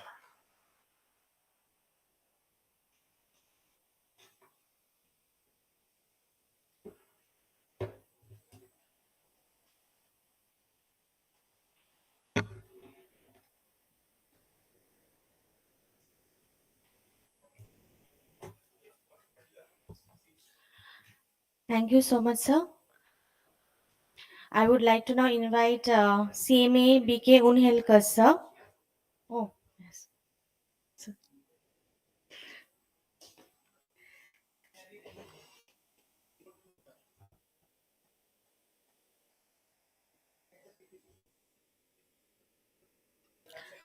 Yeah. Sir is an FCMA, company secretary and an actuarial student, retired from LICI in April 2022 as chief finance and accounts in the scale of executive director, handling all F&A related issues. Prior to that, he has held various versatile positions in LIC as general manager, OSD as CEO, secretary, assistant branch manager in branch. Prior to aforesaid assignments as direct recruit officer in LIC since 1988, he was deputy manager accounts in UP State Industrial Development Corporation Limited in ISKL. He has also served LIC as assistant for more than 5 years, and the Nainital Bank Limited as clerk cashier officer for 7 months in almost all operational areas at both the places. So, sir has held various assignments also. So, we welcome you, sir. Now, I am handling the session to sir.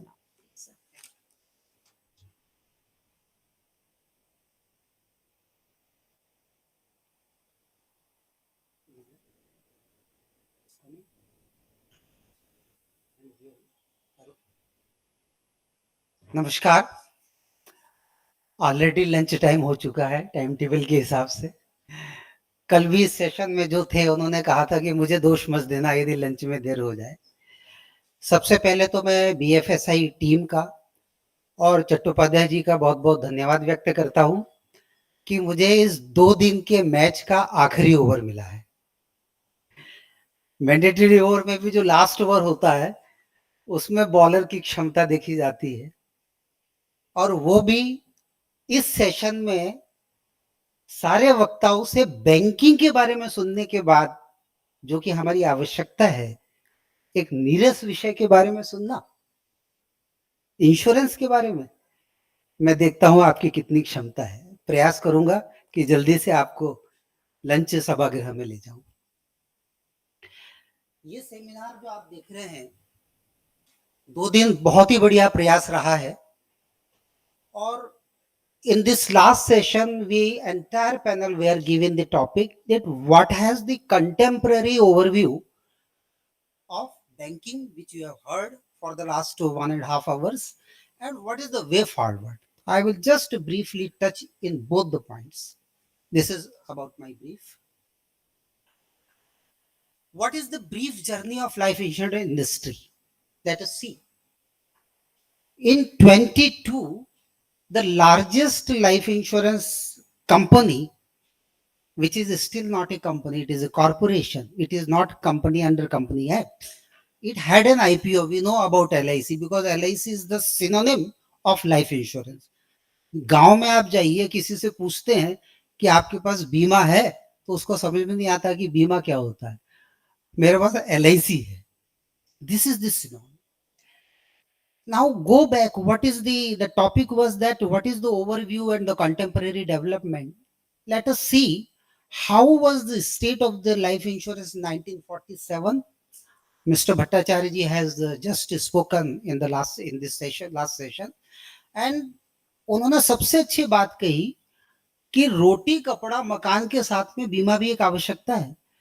लेकिन about banking which we have heard so far, शायद ऐसे हम में से बहुत लोग हैं इस समाज में जिनके पास रोटी कपड़ा और भले ही मकान नहीं हो लेकिन बैंक अकाउंट जरूर होगा। इंश्योरेंस की तो बात ही छोड़िए। This with 220 companies in 1947 when the India's population was around 35 crore, कितनी पॉलिसीज थी? 5 lakh. It is the new business, means the business sold in 1 year only 5,44,000. and those days जब मैंने LIC ज्वाइन किया आज से 40 साल पहले, in my branch रोज किसी को गले में हार पड़ता था, क्या उसने 1 करोड़ का बीमा कर लिया है। This development officer is a Crorepati development officer. This agent is a करोड़पति. हमको समझ में आता तो what is this Crorepati? This crore was sum assured, not the premium. If I am insured for 1 lakh policy, paying premium of, say, if it is a term insurance only 1000 premium, my sum assured is 1 lakh. So this sum assured was 139 crore. Business in force since time memorial till 1947 was only 3000 policies, 3000 crore, 29 crore 36,000 policy, and 706 crore sum assured. In fact, this independent India over the years from 47 to 2000 have seen so many changes, and for the last 2 days, all of us heard about penetration come hai, density come hai. Let us just think what is penetration. When we talk about penetration, it is premium divided by GDP. If your country's GDP is huge, premium is less, definitely percentage is to come down. It is a relation. And the density is premium divided by population. I have given the data in this slide 2001-2 when the privatization opened, IRDA came, more players were allowed. Those days penetration was life में 2%, non-life में 0.5%, total 271. 20 साल बाद 22-23 में 3, 1 and total 4 और last year की data और भी कम हो गए 3 has become 2.8 1 has become 0.9 that is why 2.8 and 0.9 has become 3.7 total 3.8 नहीं है आप देखिए it is 3.7 लेकिन 0.99 की वजह से उसको 1 बोला जाता है density is measured all over the world in terms of dollar life में 20 साल पहले केवल $9 आप 100 रुपए से गुणा कर दीजिए 900 रुपए प्रति व्यक्ति प्रीमियम दिया जाता था जो नॉन लाइफ में it is was very less and total was $11 now after 20 years $70 $22 $92 and today is $95 only global आप देख रहे हैं एक चीज लाइफ का पेनिट्रेशन ज्यादा है इंडिया में नॉन लाइफ का कम है और ग्लोबल में life is 2.8 and 4 non life is more density 354 499 ज्यादा है total $853 when we talk $853 density it means if you multiply it by Indian rupees you will find 8,53,000 like that by multiplied by 100 you will find this amount will is per person premium global ranking where do we stand USA $3 trillion followed by China UK Japan France Germany South Korea but India's insurance market size is roughly today 8 lakh crore which was 50,000 crore when the sector was opened but again surprisingly अभी हमको लगता है कि non life का insurance ज्यादा होना चाहिए ना because if I buy car I have to go for insurance life का कम होना चाहिए but no life contributed in India 70%. I think the basic reason was I will tell you in the next slide. In 22, India was 10th largest market and our premium was almost 2% of the global insurance premium. Why I am making this background that will be clear. 32 यानी आज से लगभग 7 साल बाद हम लोग 6th largest market होने जा रहे हैं और जिस देश का काम चल रहा है जो हम बहुत जल्दी 3 में बनने जा रहे हैं आगे हमारा भविष्य बहुत ही उज्जवल है लेकिन शर्त एक ही है हम सबको आपको मिलके एक साथ काम करना पड़ेगा सिर्फ सोचना नहीं पड़ेगा कि पेनिट्रेशन कम है पॉपुलेशन ज्यादा है तो अपने आप नहीं होगा कैसे करेंगे I am coming to that life segment का क्यों है इंडिया में ज्यादा there was a tax saving tax की वजह से आप में से हम लोग इंक्लूडिंग मी किसने लाइफ इंश्योरेंस पॉलिसी खुद जाकर के लिए I think none of us somebody was after us कि भाई आपको इंश्योरेंस पॉलिसी चाहिए हम में से कितने लोग हैं कि जब इंश्योरेंस एजेंट आता है बाय बाय कल देखेंगे लाइक दैट इंश्योरेंस बिजनेस को थोड़ा समझना होगा दोनों पर्सपेक्टिव से, इंश्योरेंस की पर्सपेक्टिव से भी और पॉलिसी होल्डर्स के पर्सपेक्टिव, दोनों ही कॉम्प्लेक्स है। पॉलिसी होल्डर, मुझे क्या पड़ी यार इंश्योरेंस लेने की, मेरे पास दूसरे काम बहुत है, बच्चों की पढ़ाई है, शादी करनी है, ये करना है, what is the need, that is the policy holder perspective. Insurer की प्रॉब्लम क्या है, highly capital intensive business. Now you see, you are not giving any product. I am selling this writing pad for 5 rupees. You are giving 5 rupees, you are getting something. जो दिख रहा है insurance में, आपको क्या दिख रहा है, you are paying premium for 20 years, you are not getting anything in hand. कुछ होगा तो मिलेगा भी, देखा जाएगा। Everybody says कि मुझे बीमा नहीं चाहिए, and since I have worked for 40 years in this sector, I have seen the different type of agents. You see this agent, what he is saying to the customer who is saying कि मुझे life insurance में भरोसा नहीं। Listen.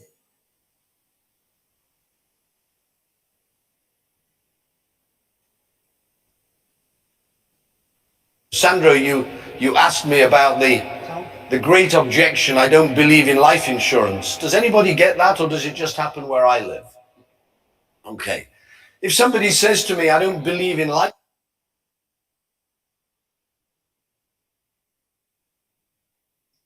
insurance, I say, you don't have to believe in life insurance. It's not a religion. Sandro, you asked me about the great objection, I don't believe in life insurance. Does anybody get that, or does it just happen where I live? Okay. If somebody says to me, I don't believe in life insurance, I say, you don't have to believe in life insurance. It's not a religion. Life insurance is just risk management. We transfer the risk from families or businesses who cannot afford it to insurance companies who can afford it. That's all it is. And then I'd say to a prospect, at your age, out of every 100 people, one of you will die this year. And the insurance companies do not care if you're the one, because 99 are still paying the premiums. They've only lost 1%. But if you are the one, the loss to your family or to your business is 100%. It's just risk management. Thank you. Let's pass the risk from your family or your business that can't afford it to the insurance company that can afford it. So this agent is explaining you need not believe it. This is the risk, and if something happens to me, the loss to me is 100%, because life insurance is, if insurer, if I have of customer, I will be getting so that I can pay the claim of one person. So it is a transfer of risk from those who cannot afford to insurance. Hearing this, IRDA has kept a vision key India for the last 2 days, and how we can way forward. This topic was that what is the contemporary development and what is the way forward. कैसे करेंगे? Let us. India is now the most populous country ahead of China. You know, हमारी population China से आगे निकल गई. 2.686 crore as against China कम है हमसे. Now you see the what is the scope. 25% of our population is less than 14 years. It means insurable population. इनको जरूरत है. 68 more than 7% is 65 plus. Insurance की ज्यादा जरूरत नहीं है. There are different type of necessity like annuities and all that. But 68% middle age की है. So there is a huge scope of life insurance in this country. Median age around 30 years. India's population, there is an estimate it will keep on rising till next 3 decades, till it becomes 165 crore. And thereafter, Europe or Asia, already they are facing demographic slump. Slump means कुछ सालों के बाद population कम होना भी शुरू होती है. This is although this nature's law. You see the data. World population currently 8 billion. 2050 9.7, 2018 10.3, but 2100 it will come down. So same slump will come also in India, but after 3 decades. How we can contribute? Now, insurance perspective. हमें और आपको सबको लगता है कि insurer के पास में जो पैसा आता है inflow, that is a premium. May I ask one question, is premium the income of an insurance company? Answer is no. Non life में आपने जो टू व्हीलर का इंश्योरेंस कराया, that is the, if I have to pay claim minus claim expenses will be my saving. But out of 5,000 which I have received, I have to provide for the death claim and reserves and all that. So nothing, there is not the shareholders' money. So premium charged, whatever premium I am taking from you, it is the outcome of 3 assumptions. We know that mortality, expenses, and interest. Because your money we will invest, expenses I have to incur for procurement of business, and this salary and office expenses and all that. Mortality I have to account for while calculating the premium. Mortality means how many persons will be dying this year. There is a concept of participating policies in which we pay bonus. Generally, all of us feel that participant policy is good because we are paying higher premium, we will get bonus. Bonus is not a profit. It is a reduction in premium because assumptions which I have made with regard to mortality, I have assumed that 10 people will die, whereas only 9 have died. I have assumed that 7% I will expenditure, expense is 6%. I have assumed there will be interest on investment on 6%. There is a 7% interest. So the favorable results, there is surplus. I am distributing back to the participating policyholder. It is nothing but reduction in premium. Mortality, we know it is beyond our control, but expenses and investment we can. Since we have to keep adequate reserves from insurer's perspective, it is a highly capital intensive business, and the data says that for insurance company there is a break-even period of at least 7 to 8 years. That is why when the sector was opened, FDI was 26%, which has become 49%. Now recently it has become 76%, and there is a just bill has been placed in the parliament for FDI of 100% because it is a highly capital intensive business. Now, what is the present scenario? We heard in the earlier debates, there are hardly 25, 26 companies, 4 are listed. Embedded value is a very important concept for the point of view of the insurer. What is the shareholders' interest? That is a very important thing that we need to understand the complexity of life insurance business. It represents value of shareholder interest in the earning distributable from the assets allocated to the business after sufficient amount for aggregate risk of business. This consists of, this is a technical topic, you can see in the actuarial practice in standard. जैसे accounting standard होते हैं, you can go to website of actuariesindia.org. There is a free surplus, required capital, value of business. In सबका total is adjusted net worth. All this perspective I am giving to make you understand the complexities of life insurance business from insurer's point of view. Adjusted net worth is the value of all assets allocated to covered business, entire complexities, because unless you are aware of these things as a startup or anybody who wants to get himself involved in life insurance business, they cannot succeed unless we know all this technically. There is again value of new business, which is the margin which the shareholder is making out of the policy sold to you. There are certain key performance indicators which should understand.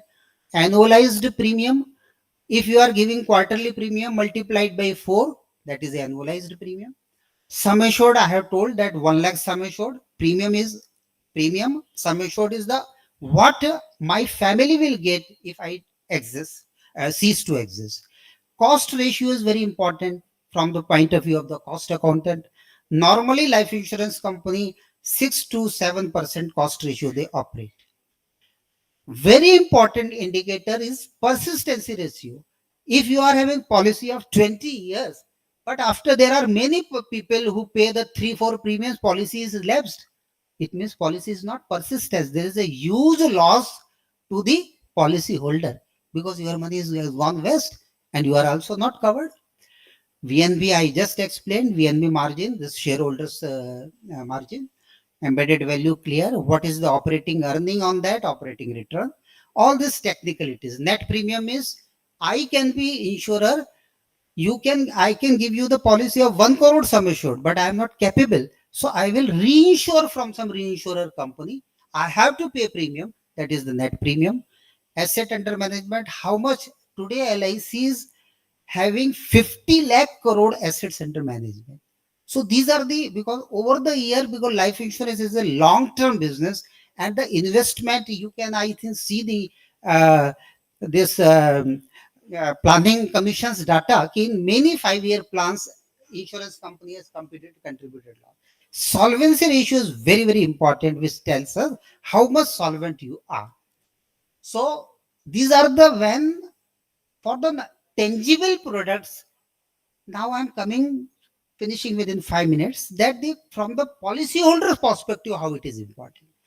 When I am selling you a product, how much care I take care of the consumer for the tangible products, just to see in this slide. This is how, just I will close with this video. आपके खाने की quality अब पहले जैसी नहीं रही है। पैसे तो पूरे देते हैं हम और खाने का स्टैंडर्ड इतना लो। देखिए बहन जी, मैं उषा बेन नाम है मेरा, पुरानी कस्टमर हूँ। हाँ वो तो ठीक है। कुछ ठीक नहीं है, अपनी ऑनर को फोन दो। वैसे भी मैं नौकरों से बात नहीं करना चाहती। Excuse me. ओ एक्सक्यूज मी वाला, उषा बेन को फोन दे। पहले आप तमीज से बात करना सीखिए। बिना सोचे समझे सामने कौन बात कर रहा है, आप तो टूटी पड़ी। खाना है ऊपर नीचे हो जाता है, इंसान बनाते मशीन नहीं। अरे कोई तरीका बात करने का? एक तो खाना ठीक नहीं था, ऊपर से तुम मुझे ही बातें सुना रहे हो। बदतमीज कहेंगे। सुना आप रही हैं। तो सुनिए मैडम, खाना इतना ही बेकार था ना, तो आगे से ऑर्डर मत देना। फोन कर दिया। बहुत पुरानी कस्टमर है उषा बेन। हुआ क्या पहले ये बता। खाना पसंद नहीं है तेरी उषा बहन को, कह रही थी नौकर से बात नहीं करूंगी, मालकिन पुष्पा बहन से बात कराओ। मैं नौकर देखता हूँ क्या? नहीं। उषा बेन केम छो मजामा? अरे 2 साल उम्र है आपकी, पता है? अरे अभी मैं आप ही की बात कर रही थी। वो पारिजा सोसाइटी वाली रेनू मैडम है ना, उनसे बहुत तारीफ कर रही थी आपकी। बोल रही थी उषा बेन की बात करने का रेजा मीन्स के ओ कितनी सुलझी हुई है उषा बेन। अरे और भी बहुत कुछ बोल रही थी, अभी टाइम होते को बताती है आपको। और आप बता, बधु ठीक है? हाँ वैसे तो सब ठीक है, पर वो जो आपका नौकर है ना, मुझे बस ये कहना था कि आज का टिफिन बिल्कुल ठीक नहीं था। सब्जी खाली थी, चावल कच्चा था। इतने सालों से आपकी कस्टमर हूँ, कभी ऐसा नहीं हुआ। बात आप बिल्कुल ठीक कह रही हो सर। परफेक्ट है आपके स्वाद तंतु, क्योंकि मैंने भी वही खाना खाया और मुझे भी बेकार लगा। वो क्या है ना, मैं आज बीमार थी ना, तो जिस नौकर से आपने अभी भी बात की ना, उसी ने खाना बनाया। तेरे बर्तन धो देता हूँ ना मैं, नौकर हूँ तेरा। वो क्या है ना, वो तो आपने कर दिया पहला, वरना मैं आपको सॉरी बोलने के लिए फोन करने ही वाली थी। अब ये जो टिफिन है ना, वो आपके लिए फ्री, उसका पैसा नहीं लगाऊंगी। और कल के टिफिन में फरसान एक्स्ट्रा, बस। अरे नहीं पुष्पा बेन, अब आप भी क्या, पैसे तो आपके हक के हैं। हो जाता है कभी कभी, बात हो गई, बात खत्म। आपके तो जुबान पर चाशनी और सर पर बर्फ है। बस ऐसे ही अच्छे से बात करना। क्या कमाल करती हो माँ, क्या बातों में घुमाया आपने उषा बहन को। ये जुगाड़ नहीं, मैनेजमेंट है। हाँ? ए अश्विनी, बिजनेस का पहला मंत्र, ग्राहक कभी गलत नहीं होता। हाँ, और बेटा नौकर होता है। तूने तो दिल पे ले ली, पहले पूरी बात तो सुन ले। देख, सबसे पहले सामने वाले की बात सुन, क्या तकलीफ है वो जान। नाराजगी है तो सॉरी बोल, क्योंकि सॉरी बोलने से ना आधी बाजी पलट जाती, सामने वाले का अहंकार शांत हो जाता है, फिर उसकी नाराजगी की जलन पर हट जाने का लेप लगाओ। जैसे कल मैं फरसान एक्स्ट्रा भेज रही हूँ, वो रिश्वत नहीं है, प्रतीक है, ये बताने का कि आप हमारे लिए इम्पोर्टेंट हैं। ये बिजनेस स्कूल का फंडा है ना, अपॉलॉजी, एक्सेप्टेंस, कॉम्पेंसेशन, ये सारी बातें तो बिजनेस स्कूल्स में पढ़ाई जाती हैं। जो बातें तुम लोग बिजनेस स्कूल में पढ़ते हो ना, वो हमारे देश की हर गृहिणी बचपन से देखती आई, सुनती आई। घर में अगर झगड़ा हो तो सबसे पहले शांति स्थापित करो, जानो कि गलती किसकी है, उसे सुधारो, माफी मांगो और हंस कर आगे बढ़ो। जोड़ कर रखना है, तोड़ना नहीं है। वैसे ही ग्राहक के साथ भी तो एक तरह का रिश्ता ही होता है ना हमारा, जैसे घर वालों को संभालते हैं वैसे ही बाहर वालों को भी संभालना पड़ता है। मैं तो एमबीए મને બધું આવડે।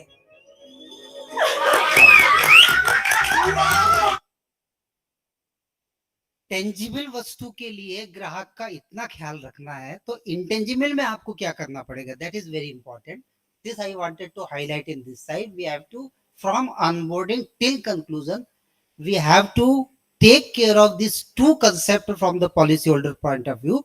मेरा कितना इंश्योरेंस होना चाहिए, ये नहीं कि इंश्योरेंस की जरूरत है मेरे इनकम के हिसाब से मैं 10 लाख का ले लूं, और what are the policy holder regional expectations, वो इंश्योरर को पूरी करनी चाहिए। So with these words let us, सिर्फ ये कहने से काम नहीं चलेगा कि पेनिट्रेशन कम है, करना बहुत है, 2047 तो अभी आ जाएगा, देर कितनी है, फुल्ली इंश्योर्ड इंडिया की बात कर रहे हैं। सो अभी पिछले 12 तारीख को संडे को स्वामी विवेकानंद जी की 162वीं जयंती मनाई है। So let us arise, awake and stop not till the goal of fully insured India is achieved. Contributing, associating ourselves with life insurance industry, any capacity, let me be agent, let me be cost accountant, let me be auditor, let me be entrepreneur, let me be whatnot. Thank you so much.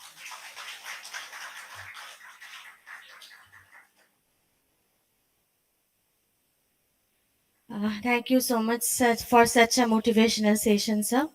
So now I would like to invite Sri Topendra Bhattacharya ji, CMA Dr. Paritosh Basu, CMA BK Unhelkar sir, CMA PN Murthy sir, and CMA Chitranjan Chattopadhyay sir to our dais, please. Yeah,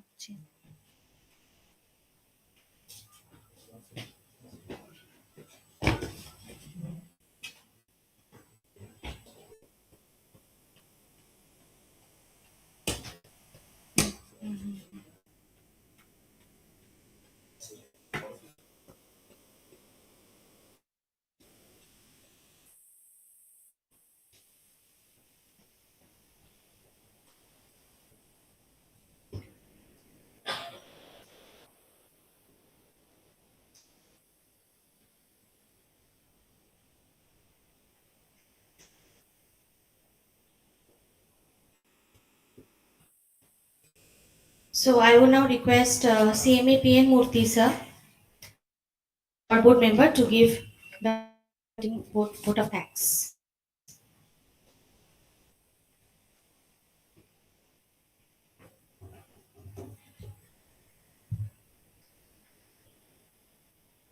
Dignitaries on the dais and off the dais. It's been a great event, which I've been looking forward for many decades now. I've been speaking about insurance. Many of my senior friends know that I've been speaking about insurance.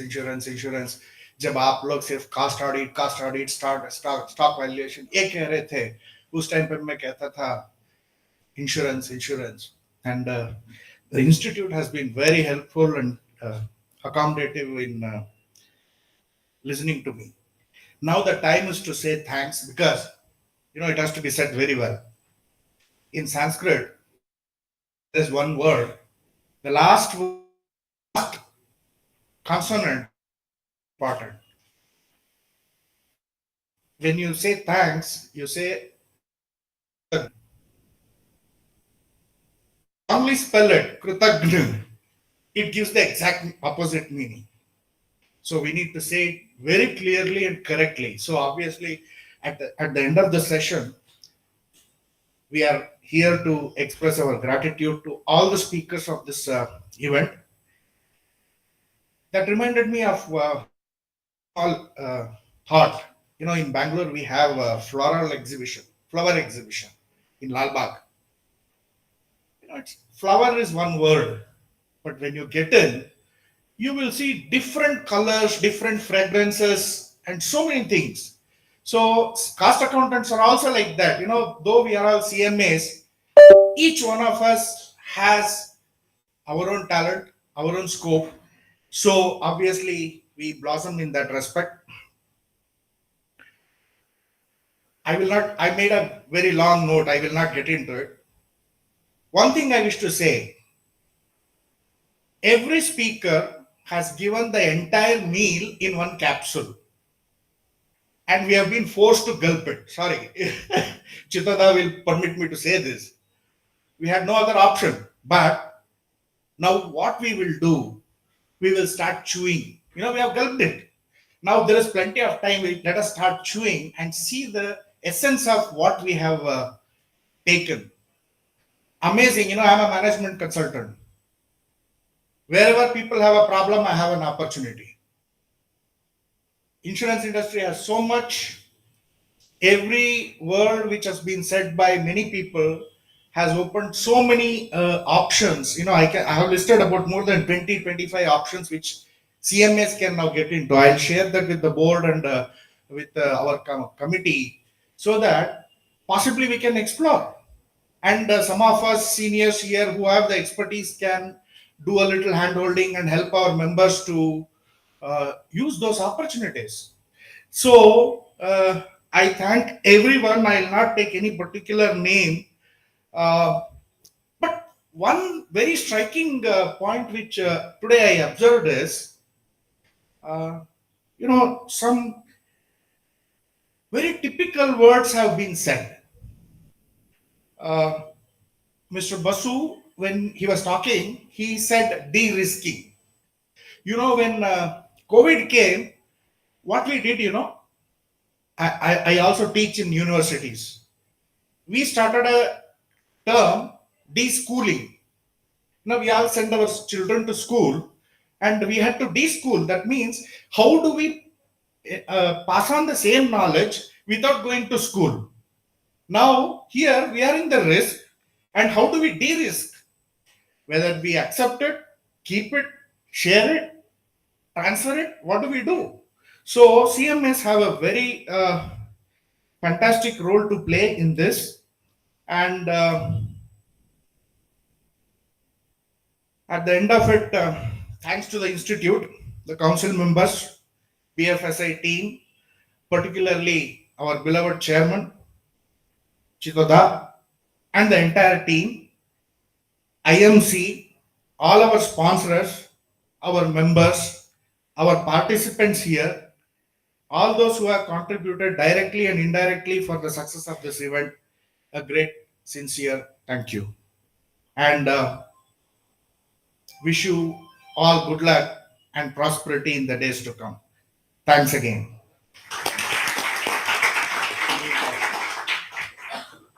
This session will be come to an end without listening from you. We cannot. And amongst us, many luminaries are there. Perhaps you don't know. The last 2 days they are attending the session with you, many youngsters. Some professors are here, some professionals are here. Professors, and academicians and professionals are here. So it will be after this session, we will be having one wrapping up of the session from you. If you have anything to say, we'll be giving some time because lunch will be there, but these people will not be available in May time. So let us elongate at least for another 15 or 20 minutes, I propose. After this, we shall listen from those people. Thank you, sir. Let us have a good picture.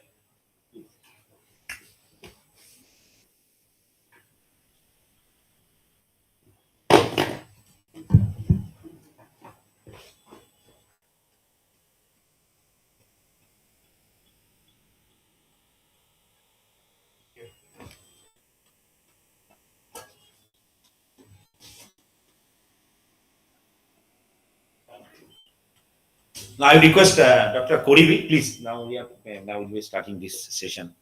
Dr. Koribi, please. Mr. Basu, I am inviting Mr. Koribi, please. One more chair. One chair, no, one chair is there, na? I think one chair was. It is there. Dr. Koribi, please come. Please take your seat, sir. Let me introduce Dr. Kuribi. How many of you know him? I do not know. He's our board member, but he's contributing a lot to us.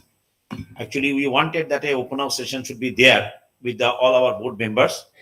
I think Dr. Kuribi is the right person who will be representing our entire board. Our Mr. Kumarajan is here from Madurai. Dr. Kumarajan is from there. As you have understood that our already Dr. Osek Jain has already been there. So they are all contributing for this BFSI board on behalf of the institute. So I would be just now putting before you, because all the sessions, as you know, that from the day, and Madam Archana Singh is also here. CMA Archana Singh has also come from Delhi. She is also in our board. And here, from the day begin yesterday, the sessions which were there, I have noticed your body language. I have found that how much you are really enjoying. So this is satisfaction to us, because when we have crafted these, sessions after sessions, we are in doubt that how far we will be able to continue it, because many of our team members have told that how we will be continuing so many sessions. You know how many speakers are there by these 2 days? Can you tell me? 23 speakers. Already you have been able to listen from them. And sessions, today is 4 sessions, in fact 4 sessions. And we have shown our professionalism. Very frankly speaking, this is the real professionalism we have to show to our BFSI community as a whole. And today I would request everybody, but please, because Mr. Davolkar is here, Mr. Davolkar is one of the person who has helped me to understand that how our profession should go in the BFSI sector. I keep in touch with all people.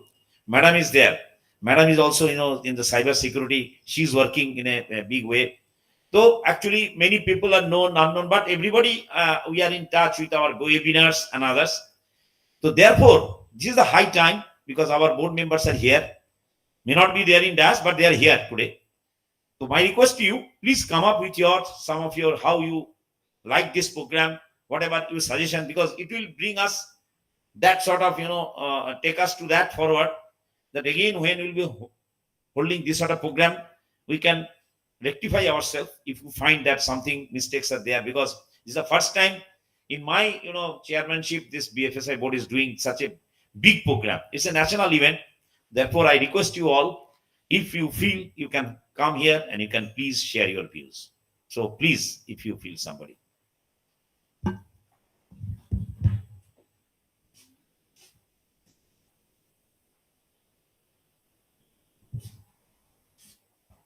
I think, sir, you should start from that, because you are a board member, you can say. Chitoda and respected colleagues from the profession, I'll be very brief, because I'm aware of the fragrance of lunch is already reaching us. I would like to start in a very positive frame of mind, in the sense that it's not that BFSI poses a bright future for us because manufacturing is down. Manufacturing is also going to go up. And as a consequence of that, BFSI is also going. There's got to be a balance in the. If BFSI has to do well, the entire economy has to do well. That is the perspective. Second thing I'd like to say is that the traditional method of analysis, especially by people covering the stock market, they say top line has grown by 15%, bottom line has grown by 10%, so it's okay. Now next quarter. And this type of analysis is bound to run to the ground, because they say CAGR, growth over the previous period. That type of analysis is going to become redundant. How does a leader think?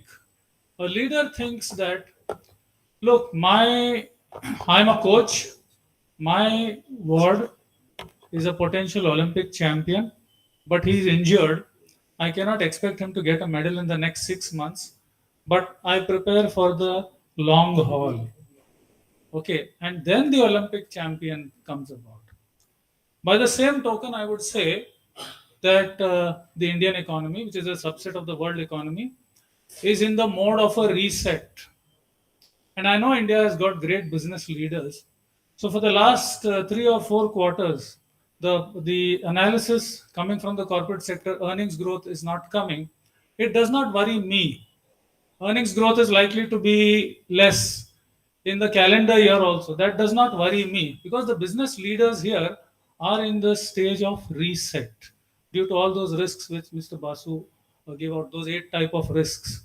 Okay, there's global risk, there's a risk of threat to the environment, raw materials are in short supply, the planet is only one, resources are limited. So there's going to be a reset. Okay, don't belittle the human ingenuity to come out of this with some sort of innovation. Now, in this process, what happens is you are contracting. It's like a capital budgeting replacement program. You are replacing your old assets with new assets. That requires finance. That is climate finance. That is transition finance. So your debt and your equity composition will change. You will be doing more compliance oriented, environmental compliance oriented finance. In that there is debt and equity. Debt finance demands the interest payment on time, so there is market discipline required.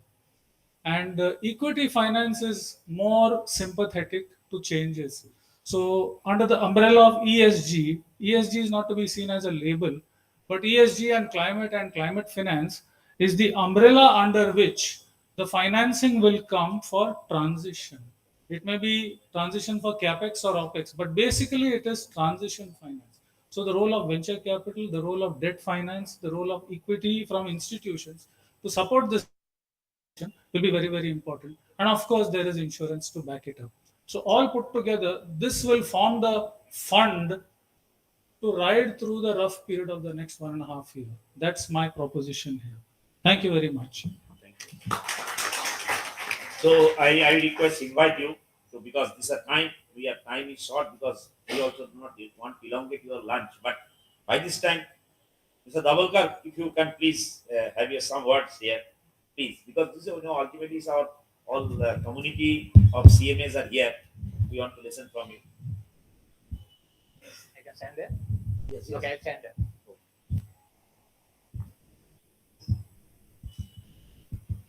In fact, after a long time, I attended this. I have participated in this 2 days seminar full time. Actually, I don't do so. I have liked this particular topic so much, and it's okay now. Yeah, it's close. And my voice is that way big, so yeah, I think, and hall is small. So this particular topic which has been selected by Chitroda was really very nice. I wanted to tell all the people that now manufacturing sector is not so much growing up, but service sector is growing up very high. So therefore, there is a lot of opportunity to the younger generation of cost accountants. They must think out of box, and they see that a lot of opportunities will get will be there for a banking, insurance, and all. Most of the bankers has come, even RBI has come. RBI never talked about they will give more opportunity to the cost accountant. Only thing is they talk about chartered accountant. But please see that our BFSI committee will take up this matter and gives equal importance to the cost accountants.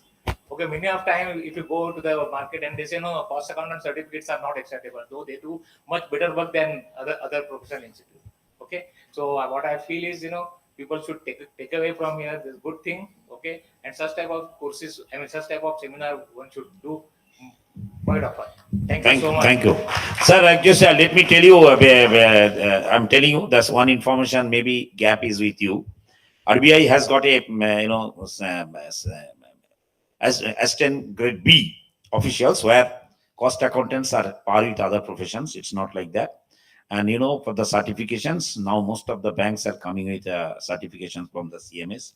So it's not like that. Is that these sort of seminars have never happened? People don't know. Today, 23 speakers from various, fintechs, insurance, banks. So today you can see the first time the Indian Bank Association now officiating chief executive, he has also come. So you can understand the gaining importance of the CMAs by the regulators, by the advisors. It's only that you have to carry, because WRC, it is a citadel of commerce. It's a commercial capital. So all this, I understand, I hope and trust that this sort of program should be carried more and more by your here in WRC. So that's the thing only.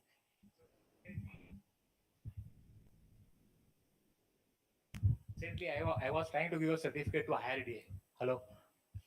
IRDA refused it. They said no, network certificate cannot be given by. No, I'm telling you, IFSCA, sir. Suni, I know your all issues, sir. I'm telling you. Let me tell you. So listen to me. I just called up Nilesh Sate, which I know him very well. I think people who are from IRDA, they must be knowing. Even from the insurance sector, they must be knowing.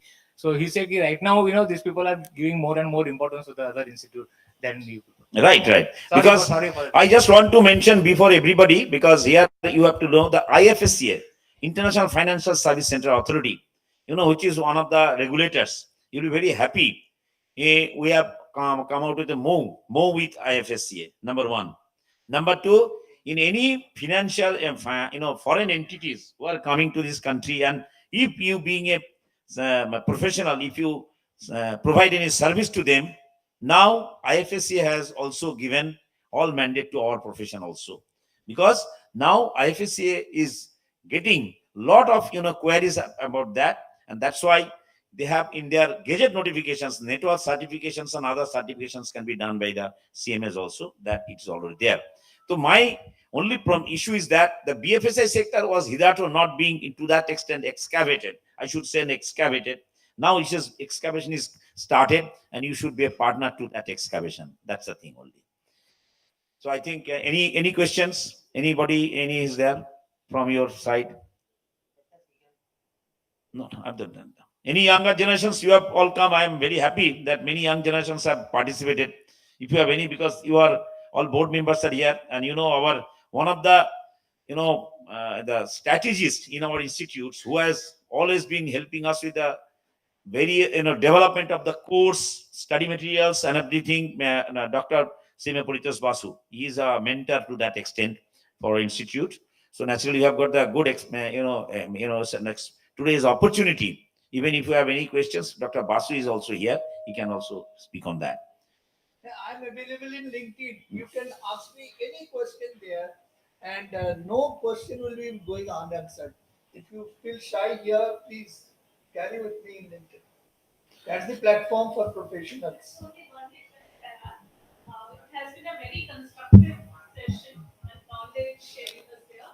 And I think this is what we have said. We have collated the points. So we would request for takeaways from. I'll assure you. Yes, thanks. You have raised a very pertinent issue. Whole transcription will be done of this program, and our BFSI Chronicle, our secretary. I must convey my heartfelt thanks to my secretary HOD, without whose continuous support and without his, we cannot have this sort of program. Believe me, please come. I request Mr. CMA Dibyendu Roy. Believe me, he's available 24/7 than your chairman. I'm telling you, because all the certificate courses, all the whatever correspondence are made, he will be in a click way. He will be doing, and I can test you. You can call him at 12. He will be available at night. You can have. I'm telling you, and that's the reason that we are being able to work in a very minuscule framework. But I think small is beautiful. So I believe it there, and that is happening here. So any other questions if you have? Otherwise, I just tell you that please remain with us in a BFSI portal of the institute. Every day you'll be getting news update. I think everybody is getting news update. At me in the morning itself, you are getting. That's also he's doing, and we are also coming out with the many publications. And now all these people, those who have joined here, will be joining more people with us. And I request Mr. Bhattacharya, he is from my state, but now he is in Mumbai. So all these, they will be all our supporters for this continuous effort, so that our CMA profession, as he has actually stolen my mind in his presentations, he has given a one liner, the strategic cost management. And for that reason only, the whole program. And yesterday you have seen how our RBI ED has emphatically told that cost accountants, how much they are important for that. And also IBA chief executive has also enunciated the same thing. So during this process, the confidence which is being coming, it will be transmitted to our young generations. The young generations should handle this thing, and ultimately in future, definitely I'm sure that you will be other torch bearers, because now Indian banking system desperately needs the strategic cost management. That's the thing amongst the digital transformations. And I think it has been beautifully, I think these presentations you keep in mind, whatever today Mr. Basu has given. It's excellent. I mean, he has really overview of the whole sessions he has put in his whole presentations. Thank you, sir. This point is only for strategic cost management subject. Yesterday, I was watching Palki Sharma in Vantage Fast Post, and he gave a statistics. 23% of MBAs from Harvard Business School have still not been placed. Last year, this data was 20%, and this year so far 23%. And the placement head of Harvard Business School has said, only MBA won't help you to get a job going forward. You have to be a specialist on any particular area. And there cannot be a better institute than the Institute of Cost Accountants of India to make you a strategic cost management manager. Let me tell you one thing. You can contribute to the profit line of any organization in two ways: by maximization of value creation and minimization of value destruction. Now, value creation is not in your hand, because hundreds and hundreds of competitors are there, and the customers, whatever they will give you, you have to take it this way. Right now? And whatever customers gives you, that within that value you have to create and make profit. And two Shylocks are sitting on top of you. One is a lender and one is a equity provider. So what is the option other than strategic cost?